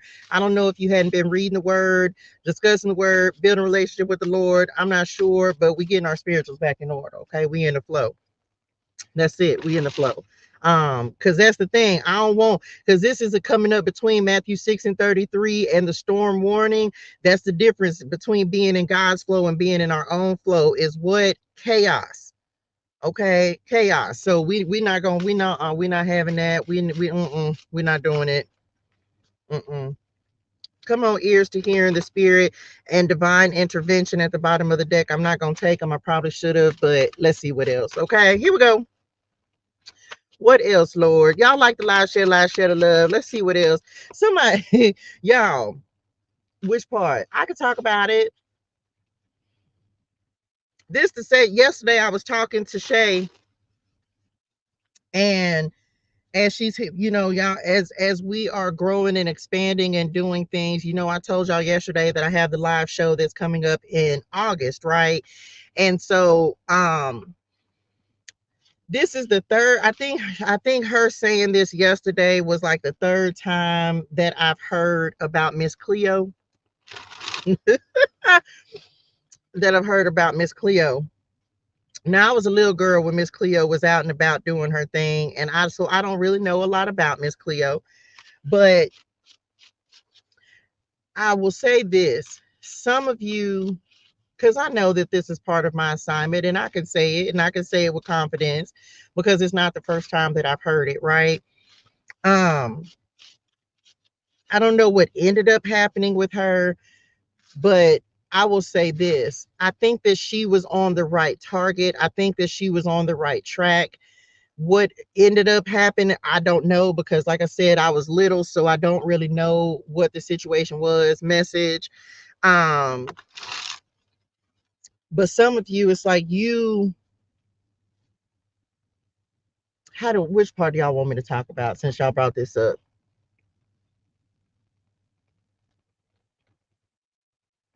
Yesterday, yesterday, one of the lords to check me that the Lord put in my spirituals was this. I want you, and now you're not just going to be accepting anything, but what they're bringing up and what they want you to do is start accepting and acknowledging who you are. Accepting and acknowledging who you are. Something that the Lord had told me the other day, or over the weekend, should I say, is, and you don't have to say what the Lord has told you. Come on, the harvest. Look, 2 cars are harvest. Oh my gosh, I can't make it up. Look, harvest, harvest, who I am. And this is literally what I'm getting ready to talk about. The Lord has given you something. He's given you a gift. He's given you an idea. He's giving you something. And the reason I say Miss Cleo is because she was the first, like she was one of the first commercialized, I guess you could, if you will, tarot readers. I don't know exactly what Miss Cleo did. I'm not completely sure because again, I wasn't watching. I was a girl. I was a little bitty girl. But something the Lord put in my spirituals over the weekend and has been talking to me about is being 100% on board with what it is you're supposed to do. What do you mean, Touche? I have a habit of, because I'm very humble, I know that I'm not doing anything on my own. Does that make sense? I'm not doing anything on my own. Everything I'm doing is because the Lord is giving me the strength and the power to do it. I'm not doing anything because I'm allowing the Lord to lead, right? So, but as a result of that, the Lord said, I understand that I'm in control, but you also need to know and accept and acknowledge who you are. You need to, whoever this message is for, you need to acknowledge the power and the authority that the Lord is giving you. It is not taking away from God because you know that you're only doing what God has given. Not that if I put my glasses on and that says choice, y'all, it does. One choice. Let me put these spectacles on. You need to acknowledge. I can't make it up. There was a van that literally just said choice, and the letters were big enough that I was able to see it because y'all, I can't see none without these glasses, right? You need to acknowledge the power and the authority that God is giving you because you are very humble with your gifts and your talents and who you are and what you can do. Y'all know these eyelashes too big for me to be wearing these glasses. And some of you, part of what it is that you're afraid that because you're not trying to take credit away from God, but God doesn't feel like you're trying to take credit away from him. But what it's doing is you're minimizing yourself, or it's not like it's like you're shrinking yourself because you think that God is going to feel like you are playing or you're taking his credit and his glory away. And God don't feel like that. And this is something, does that make sense? Like God is trying to say, listen, I know that you're giving me the credit, but what's happening is you're not fully stepping into who you are because you're afraid that God is going to be mad. But what's happening is you're actually minimizing yourself when God has already told you who you are. Does that make sense? Is that tracking for somebody? I hope I said it right, Lord. And so the Lord has had to check me about that. Yes, my point was you're using your talent for the stars. God is not going to feel, we all know that we are in service to God, right? God is not going to be mad because you're owning who you are. Let me just say this. And I am one of, God, come on, God. Okay, give me the words, Lord, because I want to make sure I say it right. Part of what the Lord told me that I was going to be doing was tarot for the stars. So when Shay said this to me, this is nothing new for me. This is something the Lord told me many, many moons ago. But me trying to be humble, I'd be like, I don't know if God said, are you going to step into the gift that I gave you? And this is the other thing, saying it out loud does not mean that someone else, because can we talk about God? Can't nobody block the blessing? Are you going to step into the power and the authority? Because God is positioning you for a very specific reason. And I'm bringing this up as well because some of you are getting ready to get your shot. And this is the thing. If you aren't ready for it, you don't want it to pass you by simply because you feel like you're trying to be humble. You're going to be humble, but you got to know who you are, because the people who you're meant to serve need to know that you're strong enough to stand on your gifts. Does that make sense? So I don't know who else needed this particular message. God already knows that you're humble. It is not arrogant to know and own your power and your authority. This is the Lord checking me about this. It is not you being taking credit away from God, because you're owning the power and the authority that he's giving you. Does that make sense? I hope that made sense to somebody. A testimony to God, a pioneer, a trailblazer, the chosen one. So you got to step into that power, because once you step into your power, that's what's going to bring your harvest. Does that make sense? That's when you're going to start. Didn't we say something? If I see it, can we talk? Didn't somebody say something about tomatoes? Look at the vegetables. Anyway, just saying, this is Archangel Barbiel and Archangel Hamaliel, the angel of reaping and sowing. Didn't we just talk about that the other day? Harmony, balance, meditation, releasing what no longer serves, bountiful harvest in the month of October.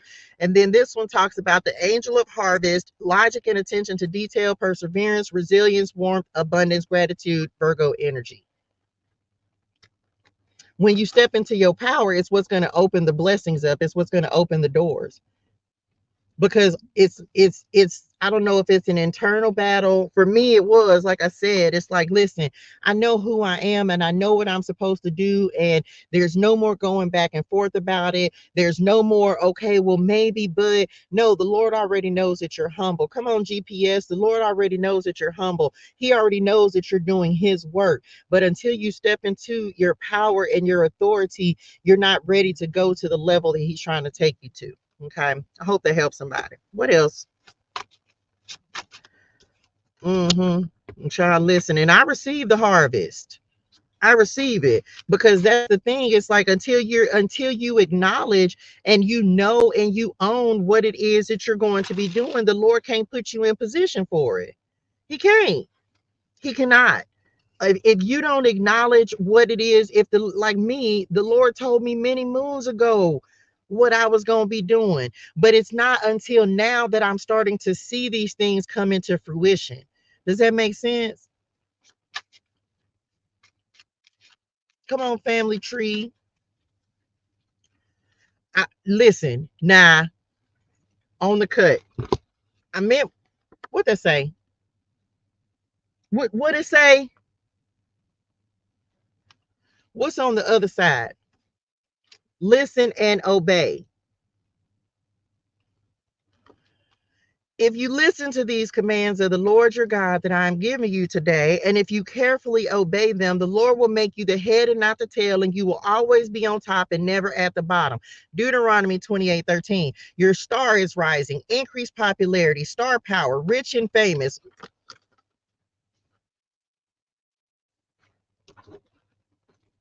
And look what's under that.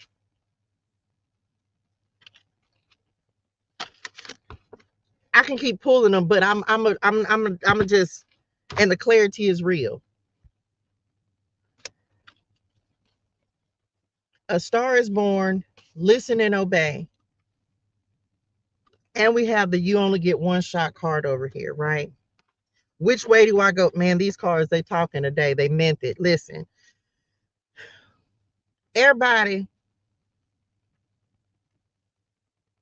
and this ain't everybody message. And so you got to receive that, because everybody has a different dream and a different vision and a different assignment.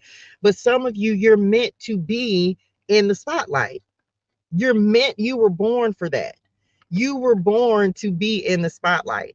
There are so many things I'm not even gonna go in. There are so many things that the Lord had to do in order to make me confident enough to be around people who were elevated, who were there's a star right in front of me. I kid you not. There are so many things that the Lord had to do to prepare me. There are so many things that the Lord has had to do to prepare you. And you don't even, sometimes we don't even, it's the things that we don't even think of as anything that were really the preparation for where it is that the Lord needs us to go. You realize that who you are is a testimony to God. So wherever you're going to be a light. You're going to be a light in a dark place. You're going to shed, you're going to, some of you, you're, come on, God, you're going into places where you're going to brighten the room. You're going to, some of you, that's why your storms have been what they are. That's why your challenges have been what they are, because you had to be able to survive in the swamp. Most of us don't even come on, Secure. Most of us don't even realize that the reason, and we hear it all the time, but if you start looking at the things that you've had to survive through and that you've had to persevere through, the harder your struggle and your battle, the more the Lord has equipped you for something that's beyond what you can even imagine. We oftentimes we get mad about our struggles, y'all, but you realize that if the Lord gave you something, there's a lot of people who couldn't survive what you have gone through. That's, come on, never would have made it. Never would have made it. It's some people that couldn't even begin to get out of your situation or survive. I was telling Shay this the other day, right? Because I told y'all she's helping me get my business in order. And so I was telling Shay this. I was like, just telling her different ways that I've had to adapt and survive, and things that I've had to do, and kind of how I've had to, Marvin Sapp, thank you, dearest one. I couldn't remember the name. Like, come on, comfort, like different things, different ways that I have to survive, and how I have to move, and how I have to, you know what I'm saying? Like, just different things. And I'm still always learning different ways and better ways to take care of myself. But as I talked to the Lord about it, the Lord said, it's a bunch of folks could have never even got through what you done got through. It's a bunch of folks who couldn't get up and do it, what you do, the job that the Lord is giving you to do right now, pursue the dream that the Lord is giving you to do right now, because they don't have the strength for it. And I'm not calling them weak. I'm just saying that there are some things that some people just wouldn't be able to do. I went through drug addiction. I sure did. I went through drug addiction. Sure did. Lost my whole life because of it. Lost a whole identity in order for me to become who I am right now. Yep, sure did. I sure was. I talked about that for the first time the other day, because that's what got me in the position that I'm in. But it also, if it wasn't for that addiction, I wouldn't be the, come on, God, I wouldn't be the person, the Touche Germaine that I am now. I wouldn't be able to tell people, hey, I know it's difficult, I understand, but you can do it. Hmm.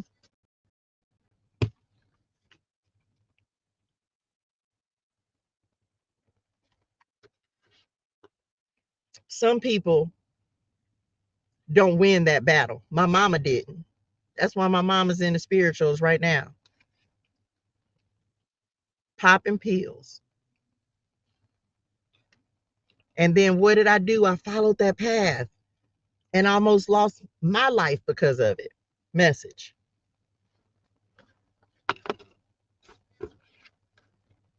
And then the Lord said, that one is mine. That one, you can't get her. She belongs to me. Who I am, a testimony to God. Because he came and got me. And I almost didn't make it. But he came and got me and said, no, no, no, no. That one's mine. And I got work for you to do. And now I'm doing the work that God has given me to do.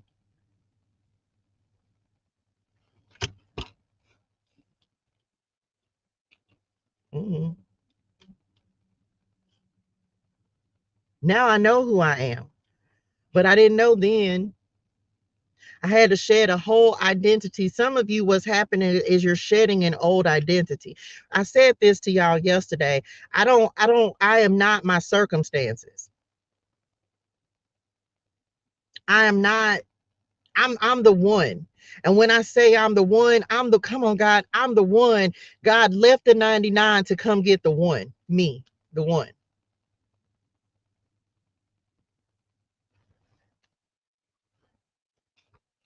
I'm the one. Drop that in the chat. I'm the one because God came and got me. He didn't have to, but he did because just like Esther, he knew he had work for me to do. So he left the 99 to come get me, and I'm the one.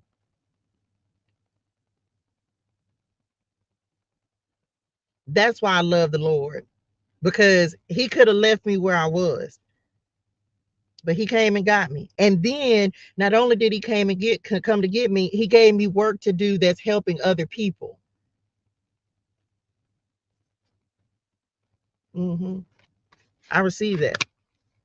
Okay, I'm back. What else?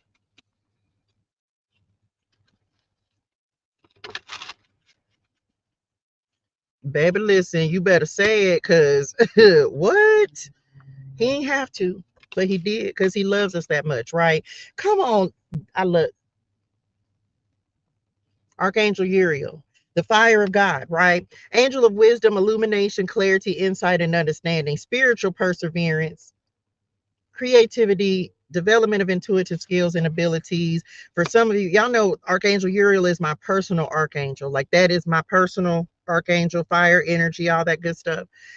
Some of you, that's what's happening, like angelic assistance and angelic help, earth angels. We talk a lot about spiritual, like people in the spirituals and stuff like that, but some of y'all, the Lord is putting true earth angels around you to help you get to your next level, to help you to succeed. I want you to start, I want somebody to say thank you. First of all, I want to say thank you to y'all. I appreciate y'all. I tell y'all this all the time. I'm so grateful for y'all. I'm so grateful for the people that the Lord puts into my life that are helping me make the vision happen. This is the God of mercy, right? Archangel Jeremiah, making my vision come into fruition. So just know this, start thanking the people that God is putting in your life now, even if they haven't shown up yet. Thank God that he removed some folks, because them folks weren't meant to go with you, because God knows their heart like he knows yours. And so start saying thank you, Lord, now for the people, the connections, the necessary connections that the Lord is bringing in for your next level. Because one thing I know for certain is that I wasn't meant to go by myself. I know I wasn't meant to go by myself. And so, but the Lord had to remove people from around me in order for me to actually have the people who needed to come in and help me get to my next level come in. So start showing gratitude now for the connections that you want to see happen in your life, for the people that you want the Lord to bring into your life. And let me just say this, the Lord finna put some folks in your life who already know what it is. So shout out to those of you who are in my life who already know what it is and who don't have ulterior motives, but who truly just want to see me be in a better position and in a better place. Not because they want to ride my coattails, not because they want to make money off of me, because y'all already know I'm going to be a multi-billionaire. I claim it, I receive it, and the Lord wouldn't have put it in my spirit if it wasn't meant to be. But let me say something. Everybody ain't going to benefit from these blessings.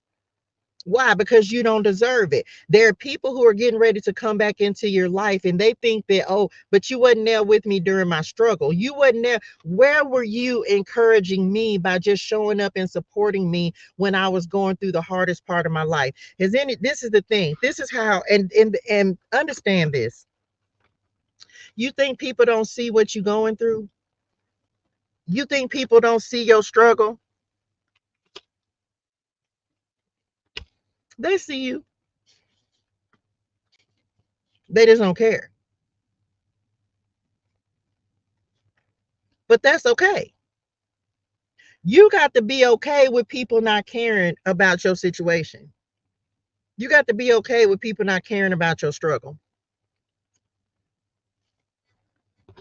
We still love them with the love of the Lord, but you got to be okay when people don't care.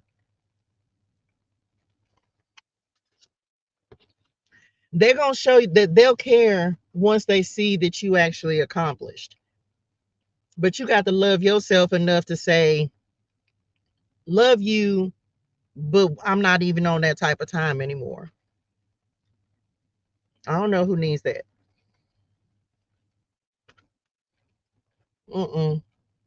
And it's not being selfish to say no to people who, if you couldn't support me during my struggle, how you gonna support me during my success?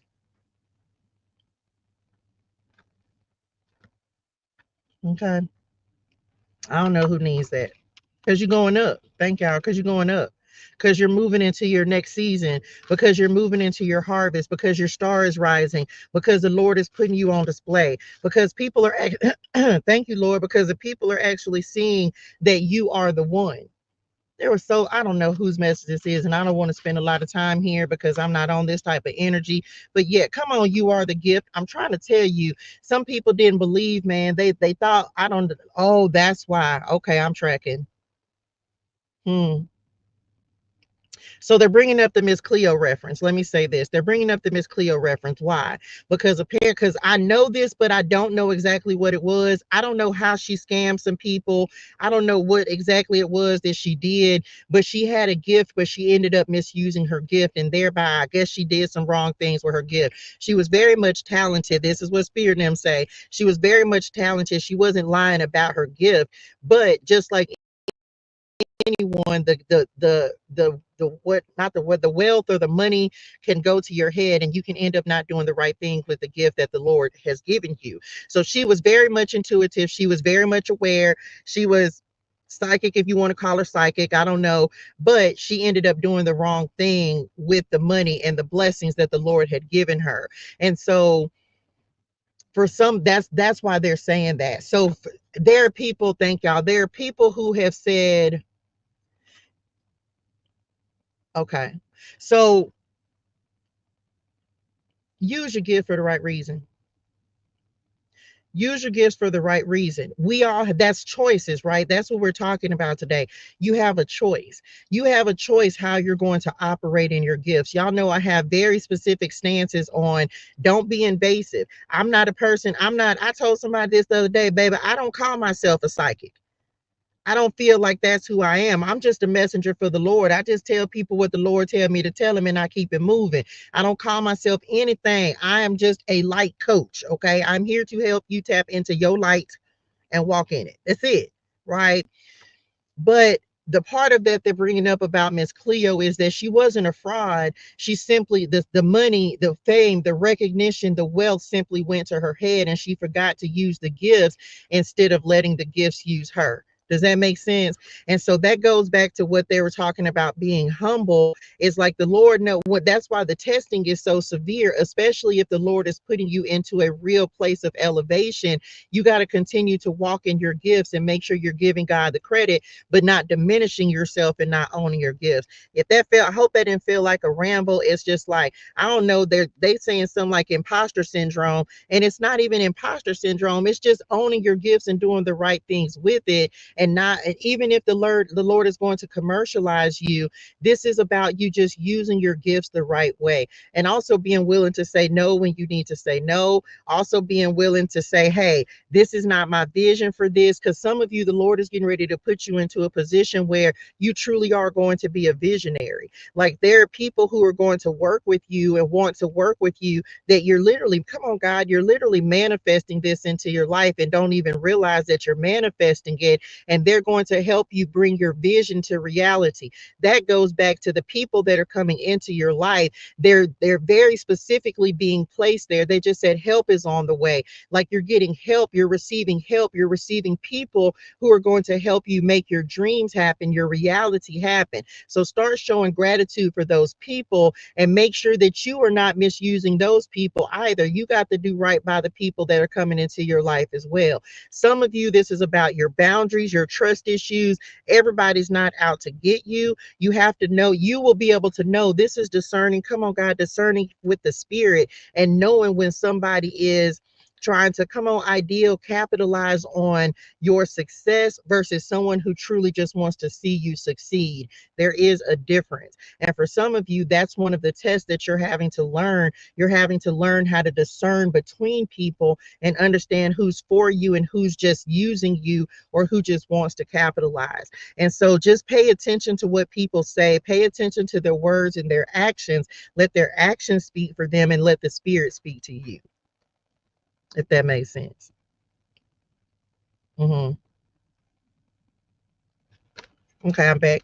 Your gifts will make room for you. Following your passion, natural talents doesn't feel like work, God-given abilities. Okay, so just know this. Yes, some of you, you have a very, what is it? What y'all just said, like a very specific talent that the Lord is going to utilize to put you. He's going to put you in places where, come on, certified. Come on, check certified. Anyway, I'm back. I heard someone say that your, come on, do you see it? I heard someone say that your purpose is the intersection between what you're good at. I wrote it down. What you're good at and your passion. And I believe that. Okay. What are you good at? And which part?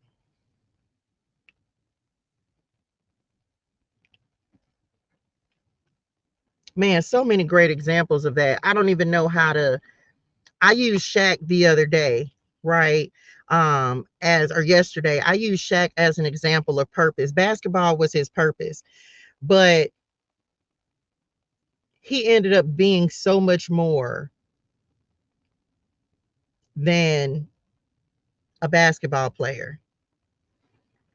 I'm a counselor, but I'm so tired, been doing it for 15 years, and I keep asking God if this is it.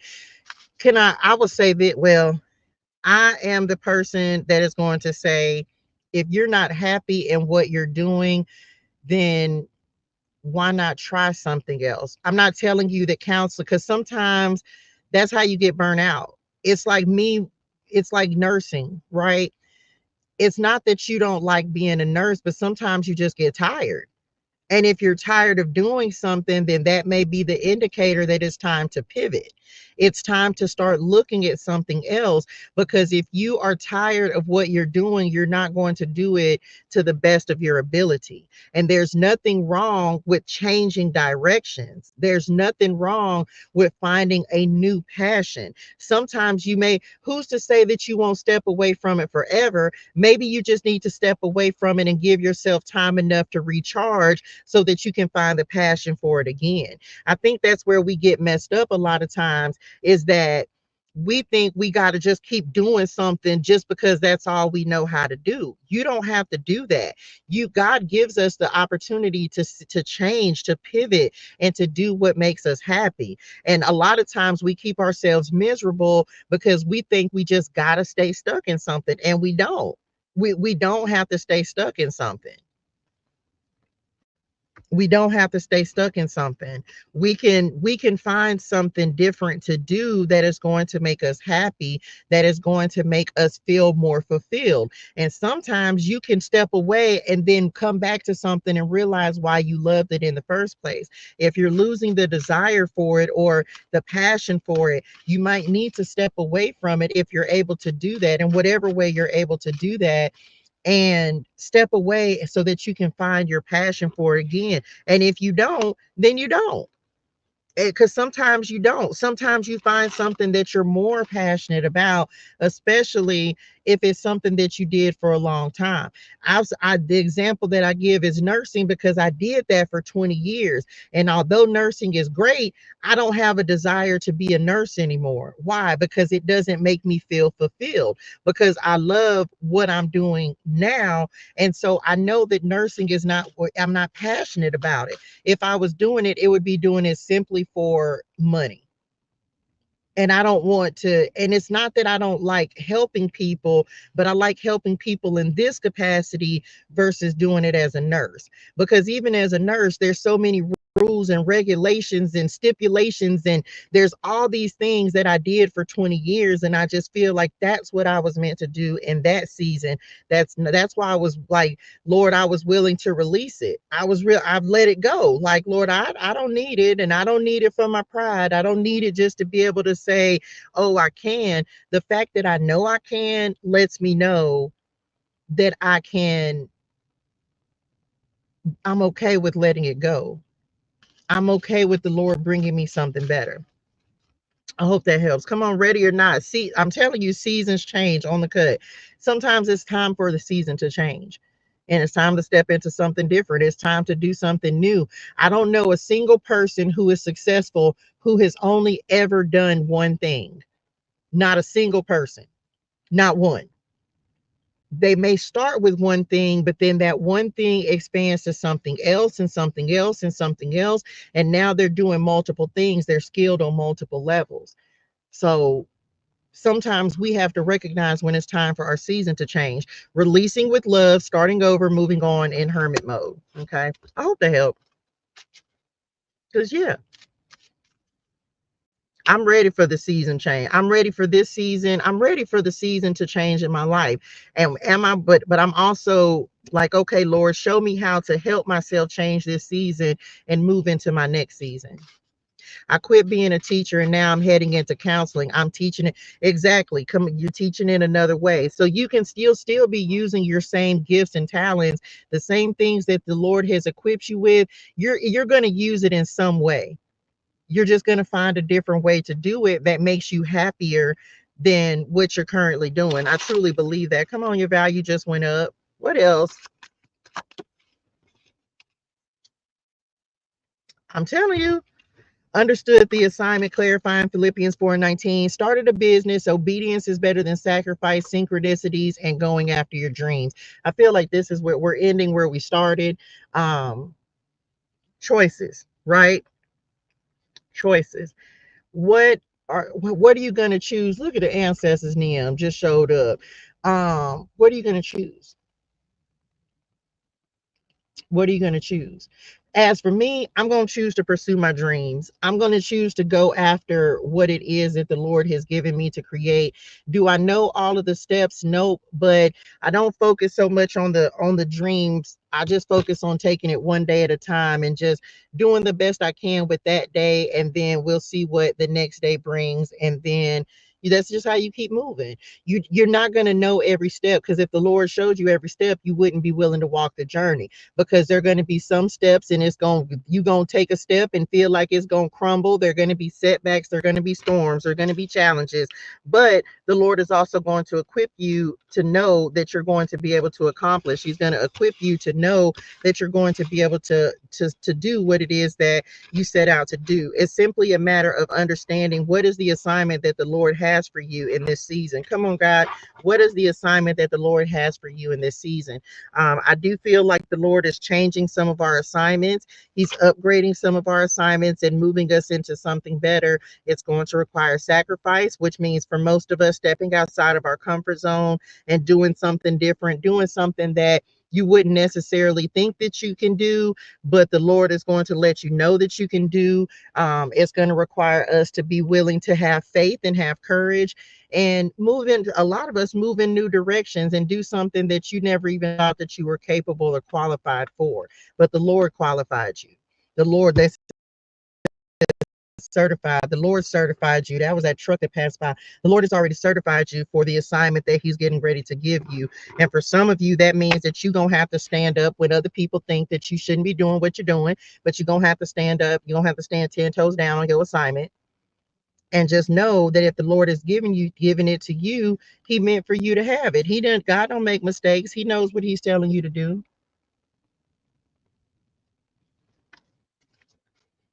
And He knows what you're capable of. And so it's about us knowing what we're capable of and um, being willing to stand on that and being willing to say, well, Lord, even if I don't know everything, I'm willing to learn to find out what I need to know. I'm willing to go, even if it's scary, face your fears, do it anyway. I'm willing to faith around and find out and believe that the Lord is going to send you exactly what you need, when you need, how you need it, where you need it. For some of you, they just said making yourself available for um, what the Lord is bringing into your life. Which part? For whoever this part of the message is for, you can have people are going to come in and which like add to the like you can take people's advice and take their wisdom and listen to what they're saying, but remember that the Lord gave you the vision.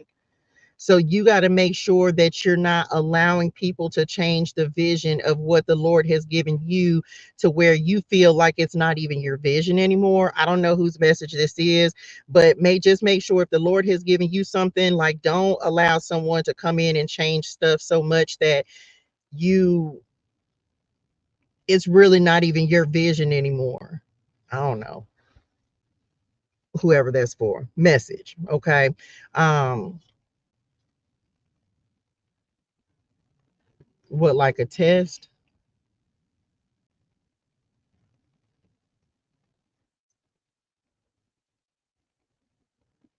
This is why you got to this is for some of you, this is why you have to be willing to stand up for yourself. And I don't mean that in a bad way. That means in a yes, like you have to know your yeses and your nos. Like you have to be willing to stand on your principles, your values. You have to be able to just stand on your vision, stand on your dream, stand on what it is that you have been given the vision to create. Other people are going to have ideas and you implement some of them, but you don't have to go along with what which I mean like everybody says. I hope I said that right. I think I said it right. Okay, I'm back.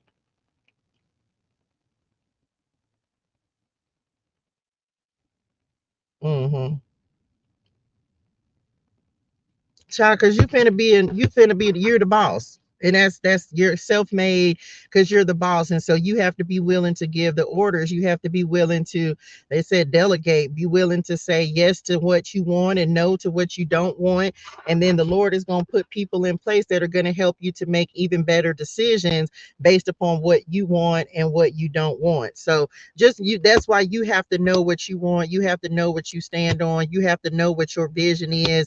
You have to be very secure in that because the Lord is going to bring people in and they're going to be people. And it's good. You can hit people are going to help you to create the vision, but that doesn't mean that you have to give them full control of the vision.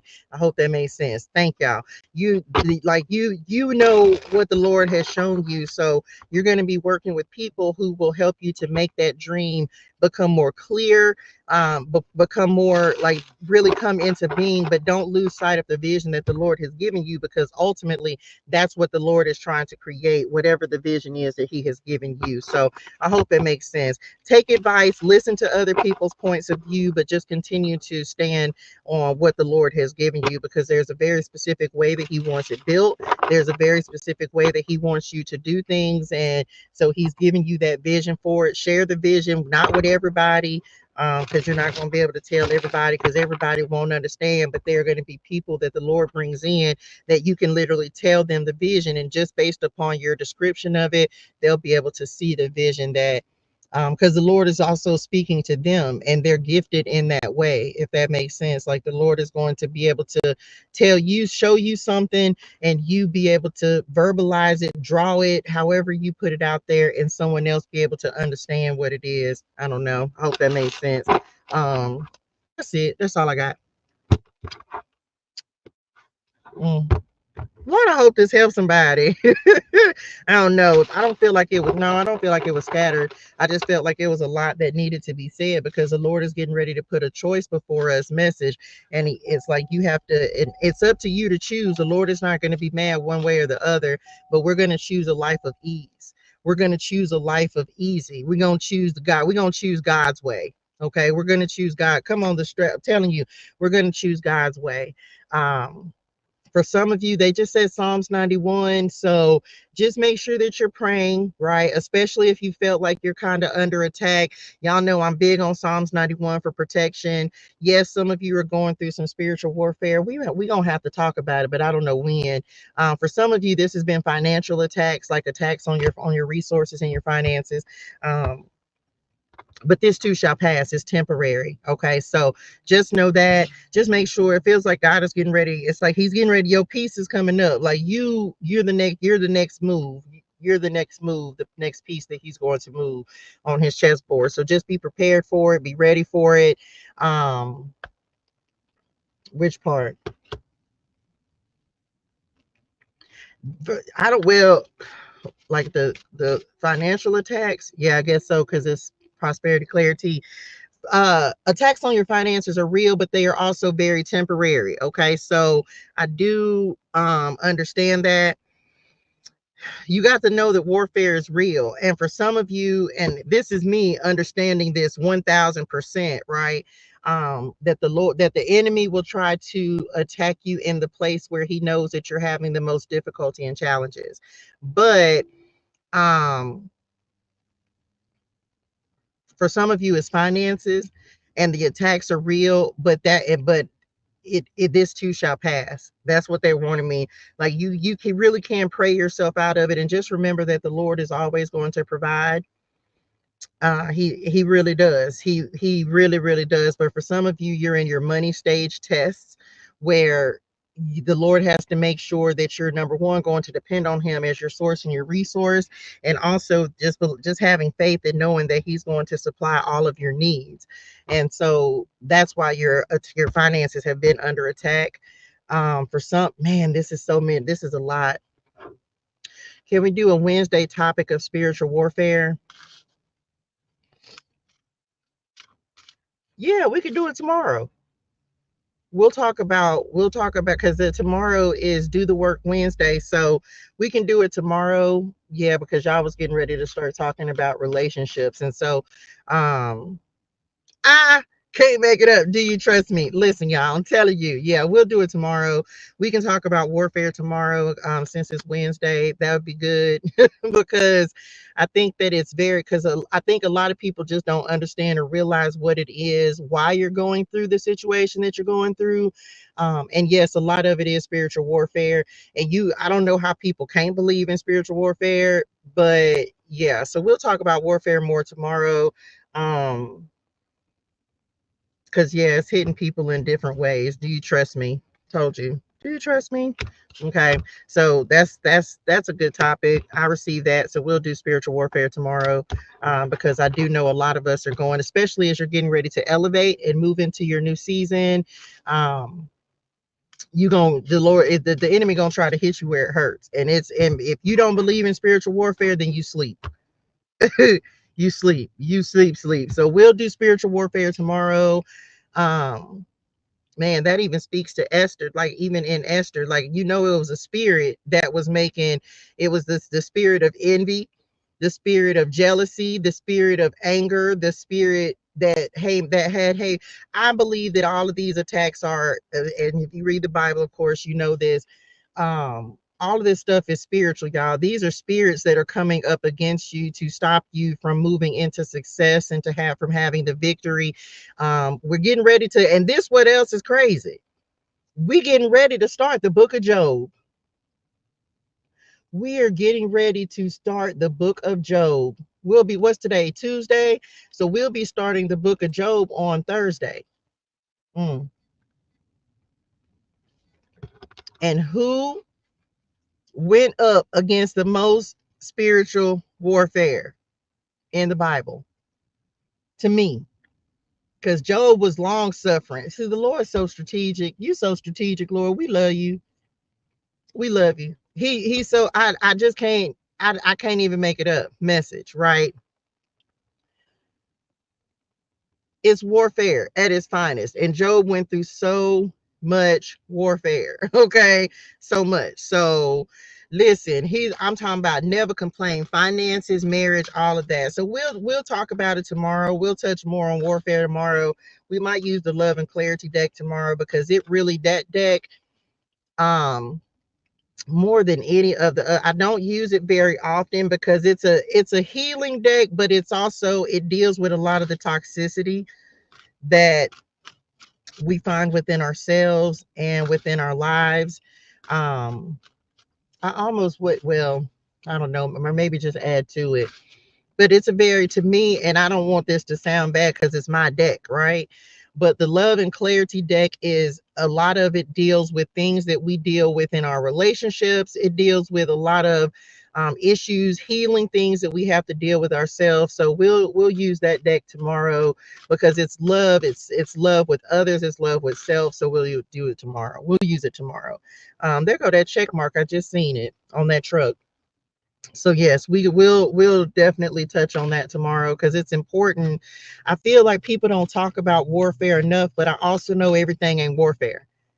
Let me put that out there. Everything ain't warfare. And sometimes I feel like we put things off as warfare. That's not warfare. So it's about knowing the difference, and knowing, because sometimes it's you're doing something, but it's because it's what you want to do, but then you want to blame the enemy, or it's just like, no, you're doing that because that's what you choose to do. You're doing that because it's what you are deciding to do. It's not warfare, because no one's controlling you and making you do it. But we'll talk about it tomorrow. So it's really knowing the difference. It's really just like understanding. And I think I'm not like a, expert on it, but I know the Lord and took me through some things to make me know the difference. um I know when there are things, when it's we'll talk about it tomorrow. I'll just leave it at that. We'll talk about it tomorrow. So yes, Job is one of those stories, but Job, of course, has a happy ending as well, just like Esther had a happy ending today. So, or well, tomorrow, but ultimately today. So, that's it. We'll definitely talk about it tomorrow, because a lot of you, it's going to be the step before the next step, and understanding and recognizing how the warfare plays a different, like, it makes a difference in your life. It really does. Okay. What else? That's it.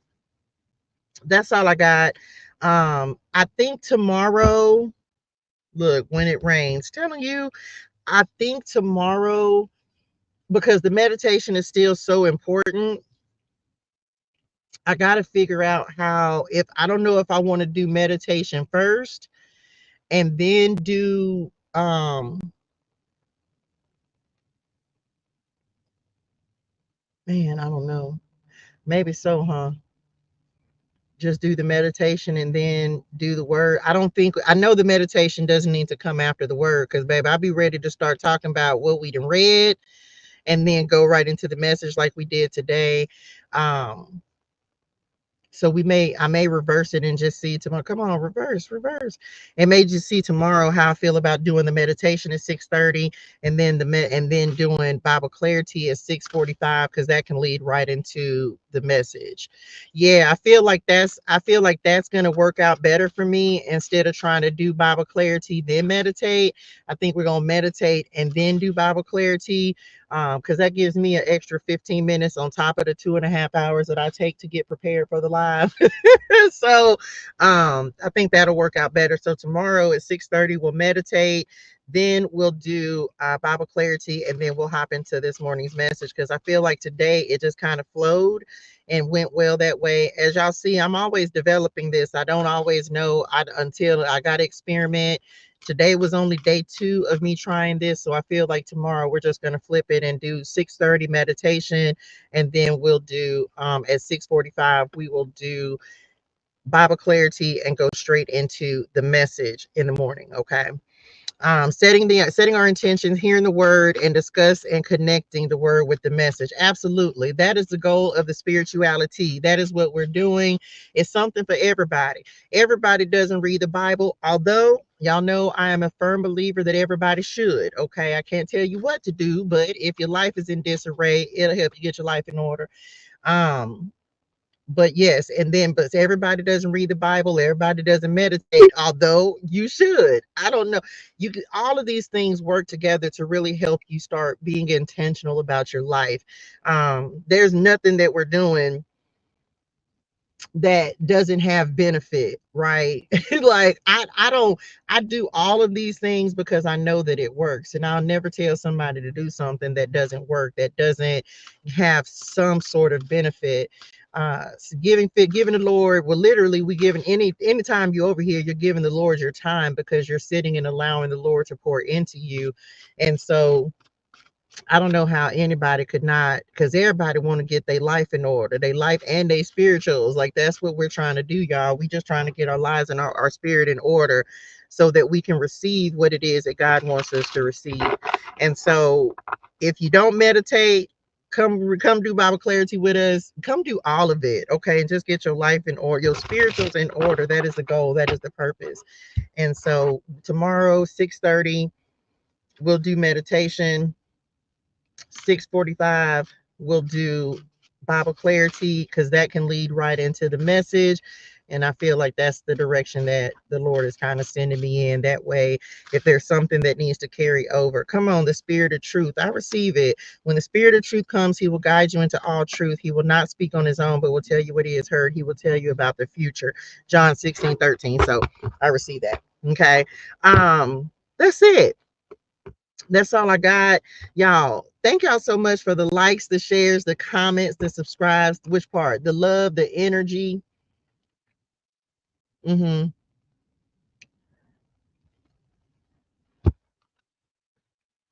Man, somebody getting prepared. I don't know what the Lord is preparing you for, but you can get ready. You just get ready for it. The Lord is preparing you, and you ain't even know it. Why? 'Cause, yeah, man, I tell you this. I don't know who. This the thing. Which part? Hmm. I'm gonna say this, and I'm be done with it. You never know who's on the other side of these screens. You never know who's actually watching you. You never know who's listening. You never know how you're touching or impacting someone's life. You just never know. You never know. So somebody, the Lord is definitely answering some prayers, and you may not think that what you're doing is worth anything, but baby, the Lord finna make a believer out of you. He's finna make a believer out of you. Yep, that's one of them. They're talking about like your name. Yeah, yeah. You think people ain't paying attention to you? No, they see you. He's preparing somebody for something really great and amazing, and you just don't. I don't contracts telling you. I don't know. This is somebody. This is something for somebody that's coming up soon, and you don't even realize it. And that's the which part. Hmm. I receive it. You're gonna be excited about it though. You will, because you've been praying for it. Some of us, we're all at a different stage, right? We're all at a different stage in our evolution, in our growth, in our spiritual walk, in our businesses. We're all at a different stage, and so yeah. And it's okay. Which part? They just said it's okay to not feel like you're ready. It's okay to not feel like you're ready. because some people are not. There are certain things that I know that I'm not ready for, but it's about being willing to say, Lord, I know I'm not ready, so prepare me, right? Prepare me to make me ready for where you're taking me. It's okay to not be ready for some things that we're not always ready all the time. So just know that the Lord is going to make you ready. That's all I can say. That's it. Somebody else. This could be one person. I don't know. But the Lord is getting ready. Yeah, you're getting ready to be in places and spaces that you never come on the ladder that you never even dreamed of. Telling you. Climbing the ladder to success, relocating for work, creating stability. Okay. Yes. So on Thursday, on Gratitude Thursday, you can come up. I'm going to have somebody come up and share your testimony. Just give God some glory, right? Just somebody coming up and saying, hey, this is what I'm grateful for. I think it's a come and look there. Go to yes, a grateful heart. Telling you somebody that's a contract. Let me put these up because hold on, let me shuffle them real quick. You can get ready for it.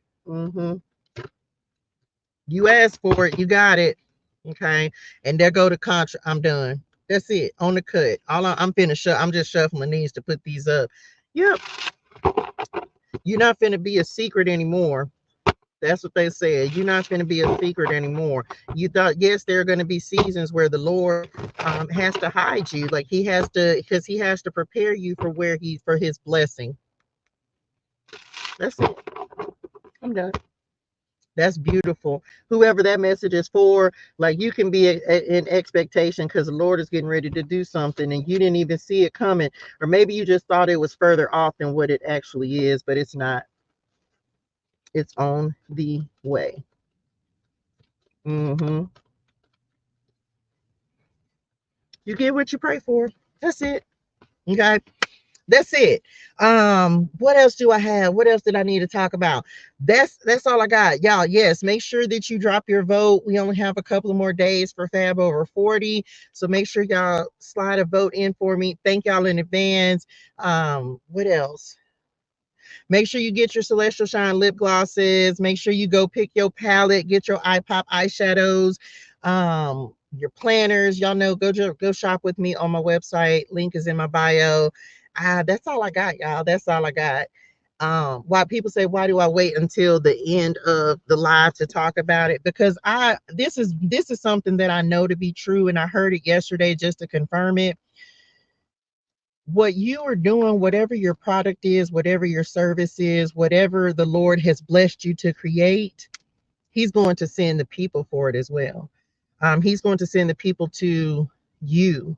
And so I don't do a lot of marketing. I don't, and this is just me. I never really have. I'm not the person because I'm not trying to sell you on anything. Does that make sense? I know that my products are amazing. Why? Because the Lord has blessed me to create them. I love making makeup. I put my heart and soul and my passion and the Lord into everything that I create, whether it's the oracle cards, whether it's my makeup. But I just know that the Lord is going to send the people who He needs to send. And so I'm not a person, I'm not trying to sell you on the Lord. Does that make sense? I want you to purchase them. I'm not here to say that I just made them just because. I want you to purchase them. I want you to go get some lip gloss. I want you to, you know what I'm saying? I want you to shop with me. But I also just know that the Lord is going to, if someone wants to support me, if they want to purchase, then they will. I'm not here to try to make you go purchase something. If you want to support, then you will. If you believe in my vision, then you'll purchase. And so I know that the Lord sends the right people at the right time. So I'm not, and I don't know if that's the right way to look at it or not. I don't know.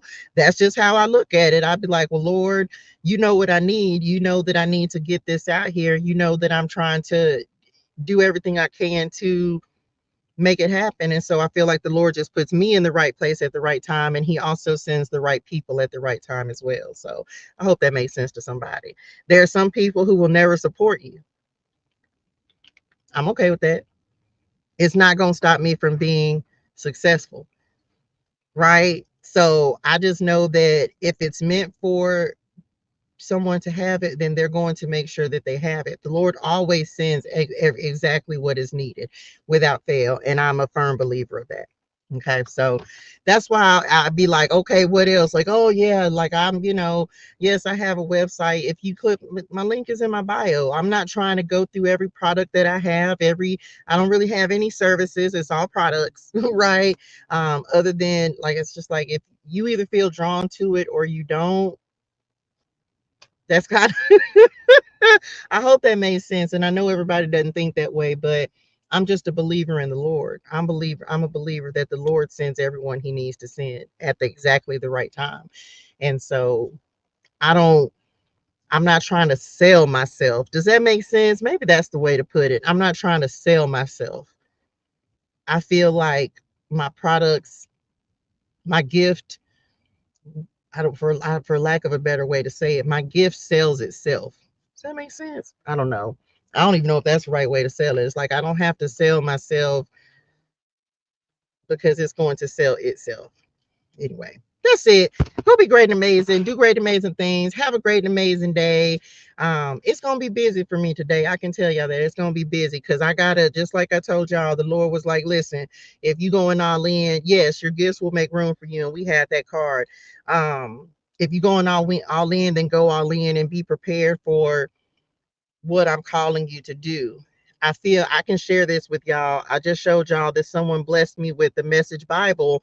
And so now that I see the direction that the Lord is taking me, right, with doing Bible clarity before we do the message, I think it's so hilarious how God got jokes, right? I showed y'all this, and this is I just got this, right? But I think I always laugh when the Lord does something that's so strategic. This Bible is literally called The Message. I'm like, Lord, now, if you have ever seen me on the other side of the street, or if you look at any of my like YT videos, literally the title always says The Message. And then whatever it is that we were like today, it was the message choices, right? It literally says it, the spirituality, the message choices. And so I laughed a little bit when I got this Bible, and I was just like, wow, the message, because that's literally what um I call every episode of the spirituality. So anyway, God got jokes. I be laughing, he be laughing, we be laughing.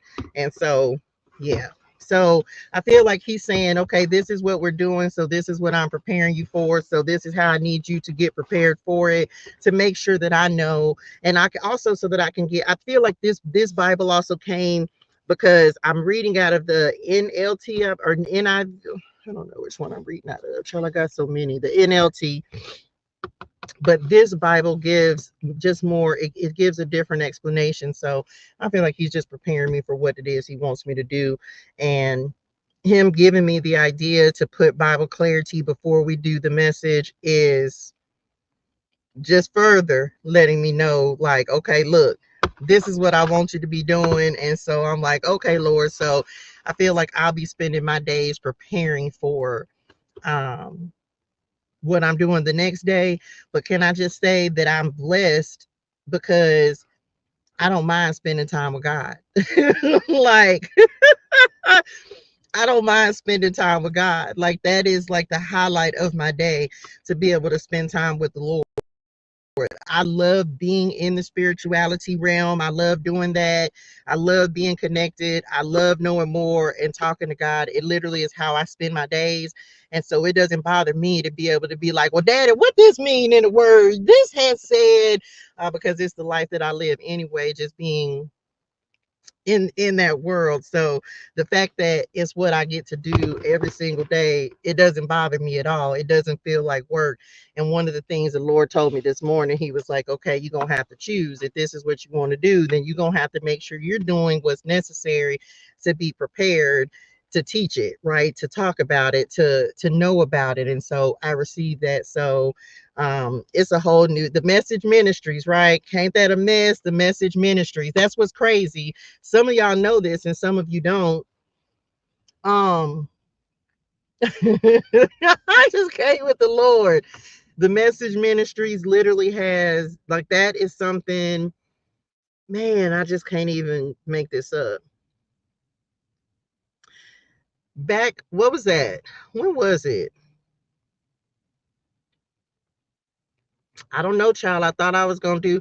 I've never really called myself a ministry, but the Lord kind of started preparing me for that a minute ago. Like the message ministries is what He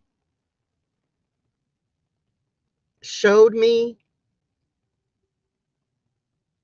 So I don't know. We'll see what happens with it. But I literally was calling what I'm doing the message ministries. And I'm not a minister or any of that kind of stuff, although a minister is just someone who is basically educating and teaching and coaching. But I never really, but I every time I feel like every time I get ready, I try to stray away from it. The Lord just brings it right back in to where it's just like, nope, that's really what I want you to be doing. And it's just coaching in a different way. That's all it is. But it's being able to coach from a perspective of showing people that tarot is not of the devil. Okay, it is not of the devil. Is very much ruled by God. Okay, we have everything: the meditation, the music, the Bible study, and the word with the closeout. Child, not come on. No, I'm not gonna say that because I don't call myself the church. We are the church. We are the church, the body of Christ, right? But true story, like I just feel like it's just a way for us to just know God on a deeper level and also be a different perspective of God, because I think that that's what people need, is just a different perspective and to open their eyes to who the Lord is. Not open their eyes, open their heart. That's what I would say. So to make you strategic like Him, what you mean? Like the Lord? Child, I could never even come close to being as good as God is, but I'm grateful that I'm grateful to try. I'm grateful to try. Um, I'm just trying to do what He's asking me to do, whatever the purpose that He's given me to do, teaching people and reaching people that maybe some other people can't get to. Showing people that there are different ways to know the Lord, and it's not all about somebody. Because I'm not trying to just make people understand my perspective. I just want people to know God. Like, I'm not here for that. I just want people to open up the Bible and read it and find yourself in there, so you can fix yourself, so you can fix your life, so you can get yourself together. Like, that's it. The last chapter of Job, when God checks him, I don't think I'm talking about what.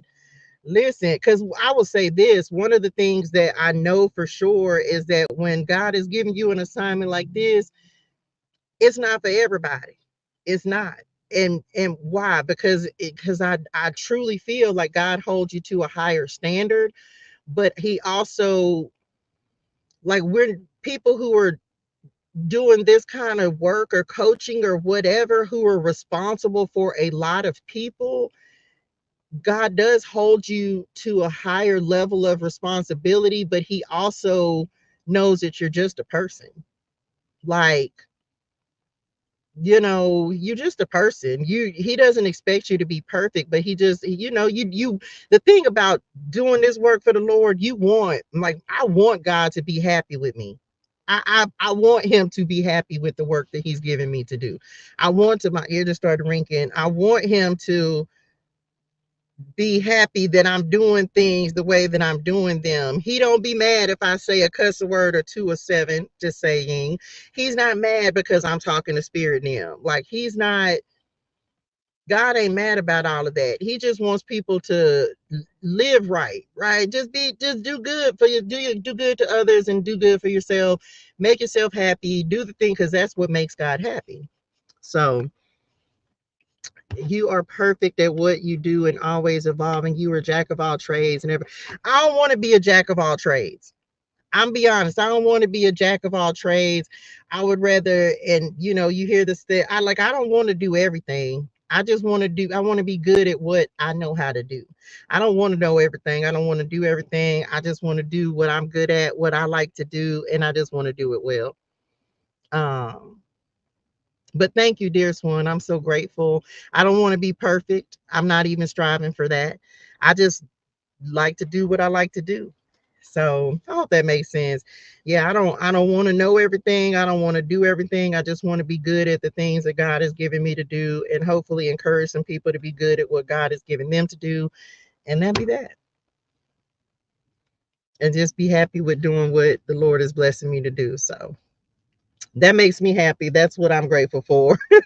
So yes, so tomorrow we're gonna meditate first at 6:30. So y'all tap in for that. We'll set our intentions for the day because that is still important. If we didn't meditate today, so make sure you do that. We'll meditate at 6:30. We'll do Bible clarity at 6:45, and then we'll hop into the message at 6:45 because I feel like that's the part that was missing, the opportunity to really just discuss the word and discuss the things that we need to discuss. Okay. Thank you, dearest one. So are you. I appreciate that. Ever evolving. I will totally agree with that. Ever evolving, ever growing, and we just do spirituality a little different over here. That's it.